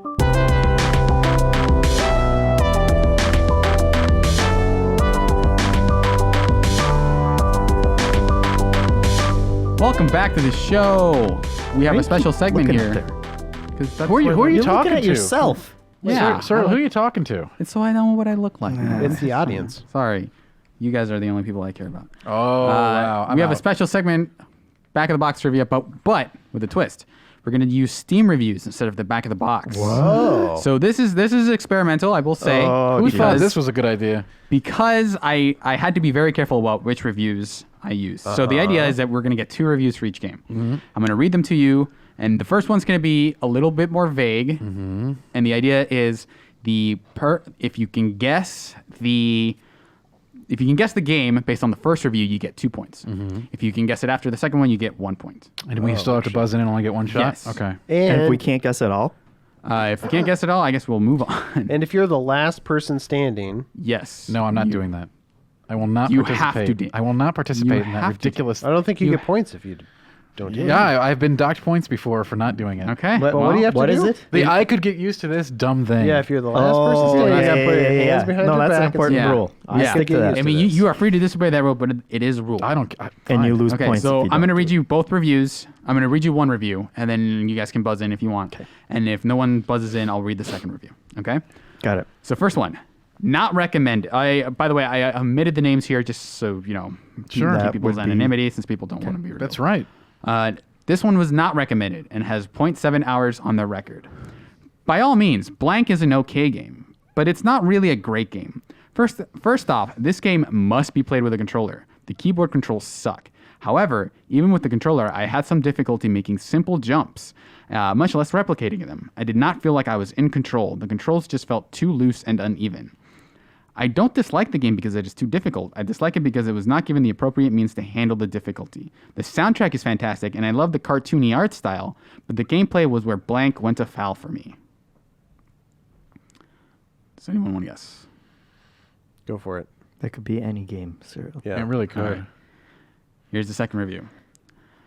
Recommended, 10.4 hours on record. Things I learned from Blank. It is possible to love the one thing you truly hate. There is really an art of dying. There really is an art of dying. My 360 controller flies further than my PS3 controller. My neighbors can hear me through the 2 brick walls at night. My neighbors think I'm a serial killer. I might actually be a serial killer. This one's supposed to be add some clarity to that. A little bit. Okay. This could be so many games. Ben, Super Meat Boy. Correct. Really? Yeah. What? Wow. 100%. Okay. All right. I Congrats, towards the end of Ben. that, I was like, man, I really messed this up. But yeah, Reeves gets 1 point. Next should've game. got 2 for that. From here, I think the games will only get more popular, and I think I did try to become a little bit more specific. Okay. That was my first attempt. All right. So recommended 30.1 hours on record. Nothing special about it. Buy the normal version and mod the blank out of it. Skyrim Special Edition. There you go. Wow. Jeff gets 2 points. 2 points for that. Next one is recommended 634.7 hours on record. Wait, that's actually the other one for Skyrim. Now that I think about it. No, wait. No. Okay. 634.7 hours on record. 634.7 hours on record. Okay. I'm an older woman. Ben, Dota 2. No. Dang it. I'm an older woman, and I find that this game appeals to all ages. I have so many hours in this game, and I love it. I admit I need my son's help and his friends to get me through things sometimes when it's a monster that's kicking my butt. Monster Hunter World. Correct. 2 points for Dan. Wow. Okay. See, It's starting. These are less vague than I at first feared. Okay, next review. Recommended 152.5 hours on record. Early access review. My arms, they hurt, but I must play more. This Is that the whole thing? This is our clue. Early access review where the person is saying their arms hurt from playing it. Oh, okay. Jeff. Beat Saber. Correct. Yes. I couldn't think of the name of that game. Leo, are you keeping track of points? I'm not. That's 4. I will now. That's Wait, what do 40 we points. What do we get to? Yeah, he gets 2 because he guessed on the first review. No. I mean, but who would you win at 5 or what do you? Well, I mean, there's only We're there's playing 15 it games. Let's just out. go through all the questions. Let's just go through all of them. All These are going right. by way faster than I thought. All right. Recommended 46 hours on record exactly. Good game ahead. Therefore, try buying. Dan. Dark Souls 3. Incorrect. Jeff. Dark Souls 2. Incorrect. Do you want to guess now, or Is that a you Dark gotta do Souls this reference? Is that why people were guessing that? No, we just did it Let's for see. fun. Okay. Wait, what was the review again? Good game ahead. Therefore, try buying. I'm gonna read the second review now. Oh, I guess. I don't know which ones they guessed now. Not recommended. 72.1 hours in the last 2 weeks. 101 hours on record. Buyer beware. This quote-unquote game is nothing more than a series of timed events. Basically, it's like this. 1 button for block and 1 button for attack. You will see the same animations thousands of times. The key to winning the subpar game goes like this. Press left bumper to block, and now press right bumper. Congratulations, you're a gamer. So easy now. Reeves, what's your guess? I could get used to this. There you go. Damn, I was hoping he'd forget about that. Man, I don't know. Which ones did you guys guess again? No, we're not telling you. we're not telling You you. got to pay attention. I don't know. Dark Souls? Incorrect. The answer is Sekiro. Oh, The second really? clue made it really easy. Yeah. Okay, moving All you on. gotta do in that game is block and then attack? It's that simple. Yeah. Oh, okay. And then you're a gamer. Not recommended. 17.2 hours on record. A story that thinks it's smarter and more profound than it really is, combined with formulaic, repetitive gameplay. All that Blank has going for it is a beautiful art style and the legacy of its near-perfect predecessor. I have no idea what everyone is so excited about.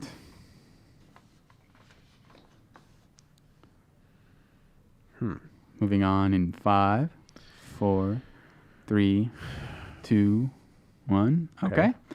Recommended 10.6 hours on record. Blank is a good game, but not a very good FPS.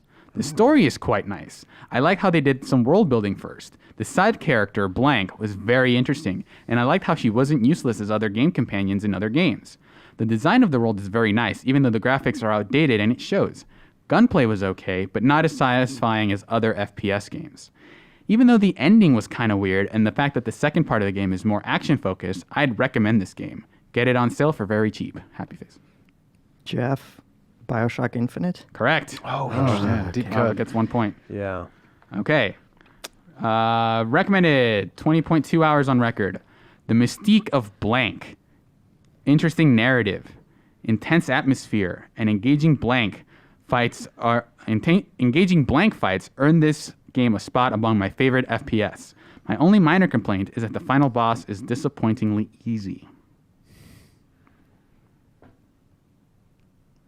5, 4, 3, 2, 1. Okay.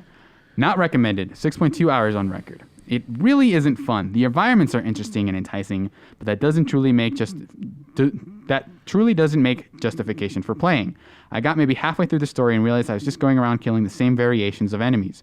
The blanks were very cool, but I found that BioShock? Correct. Just 1 point. You put both Bioshocks on here? Man.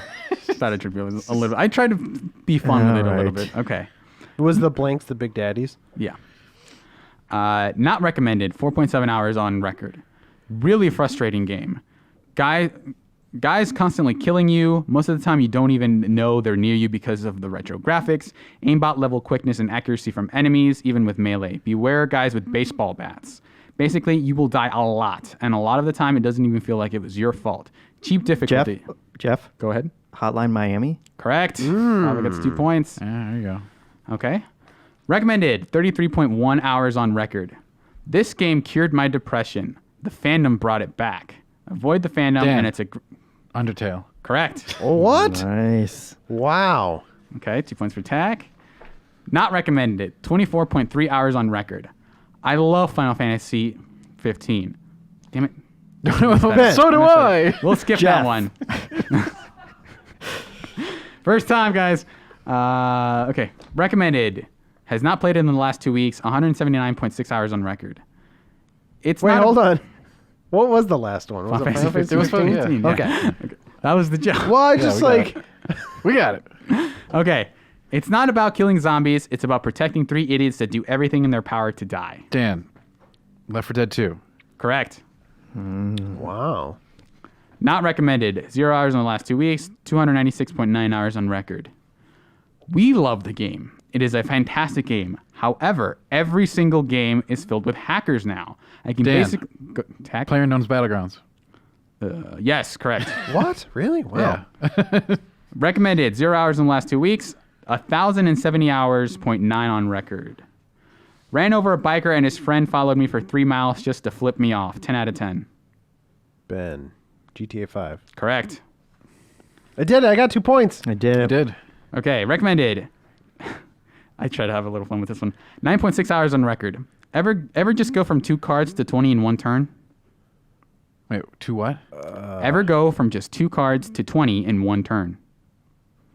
It's a Steam game. Yeah, that's making it complicated. 5, 4, 3, 2, 1. All right. 0.8 hours on record. Not recommended. I refunded this game blank times. Anyone want to guess? The answer is Uno. Oh, what? That's on Steam? Oh, yeah. my gosh. Well done. Okay, thank And you. he I said they appreciate refunded that. it Uno times? Yeah. Oh, that's good. Uh, I think you could have Bill's having said that fun and I over there. still wouldn't have got it. Recommended. 141 hours on record. So vivid, so realistic that you can smell the stink of the crowded medieval cities and the rotting breaths of bandits. The base game has a vast wealth of content, but just when you feel like you can't possibly enjoy it anymore, you move on to blank and get absolutely spoiled by all it offers. This is a world that is breathtaking in its beauty and unbelievable in its scope. This Damn. is one for the history books. Kingdom Come Deliverance? Incorrect. Well, that's what I was going to say. Yeah. Okay, the bullet. not recommended. 0 hours in the last 2 weeks, 10.9 hours on record. Everybody said it gets interesting after you play for a while and get into it. I put in about 10 hours. Sad to say, I didn't get hooked and I don't really understand what all the hype is about with this game. Potion making sucks, graphics are okay but nothing special. The story is basically, she was there the last time I saw her, and when you get there, she's gone. Did you two want to guess? Potion making. Yeah. Jeff, Witcher 3? Correct. 1 point for Fava. Yeah. And that was it. That is the That's initial it? round. This took forever. This took forever to compile. I had to read so many freaking Steam reviews, and half of them on any game. It's just like, they recently updated the UELA and it's spying on you now. This sucks. I mean, that could have been more useful than some of those clues. Yeah. Who won, Leo? Ben Reeves is in third place with 4 points. I won. Dan Tack close second with 6. Jeffem with 8. Yes. I only had 6? I think. I demand a recount. Congratulations, Fava. You are the first winner of the Steam reviews. All right. game. I love that game. You First did a great and job, last. Surreal. We did it. Thanks for watching this weird show that I now appreciate Ben Hansen for hosting. You can find us online at GameInformer.com. We have a Twitter handle. How else does he outro these things? Tune in next Thursday. Tune in next Thursday. We'll have another show. I won't be hosting it, so it'll probably be better. We can just copy and paste last week's show. That's true. Just edit the clip where Hansen intros it and just kind of have me in the background, kind of like going, agreeing with everything he says. Great. Yeah. Anyway, thanks for watching. Bye. Bye.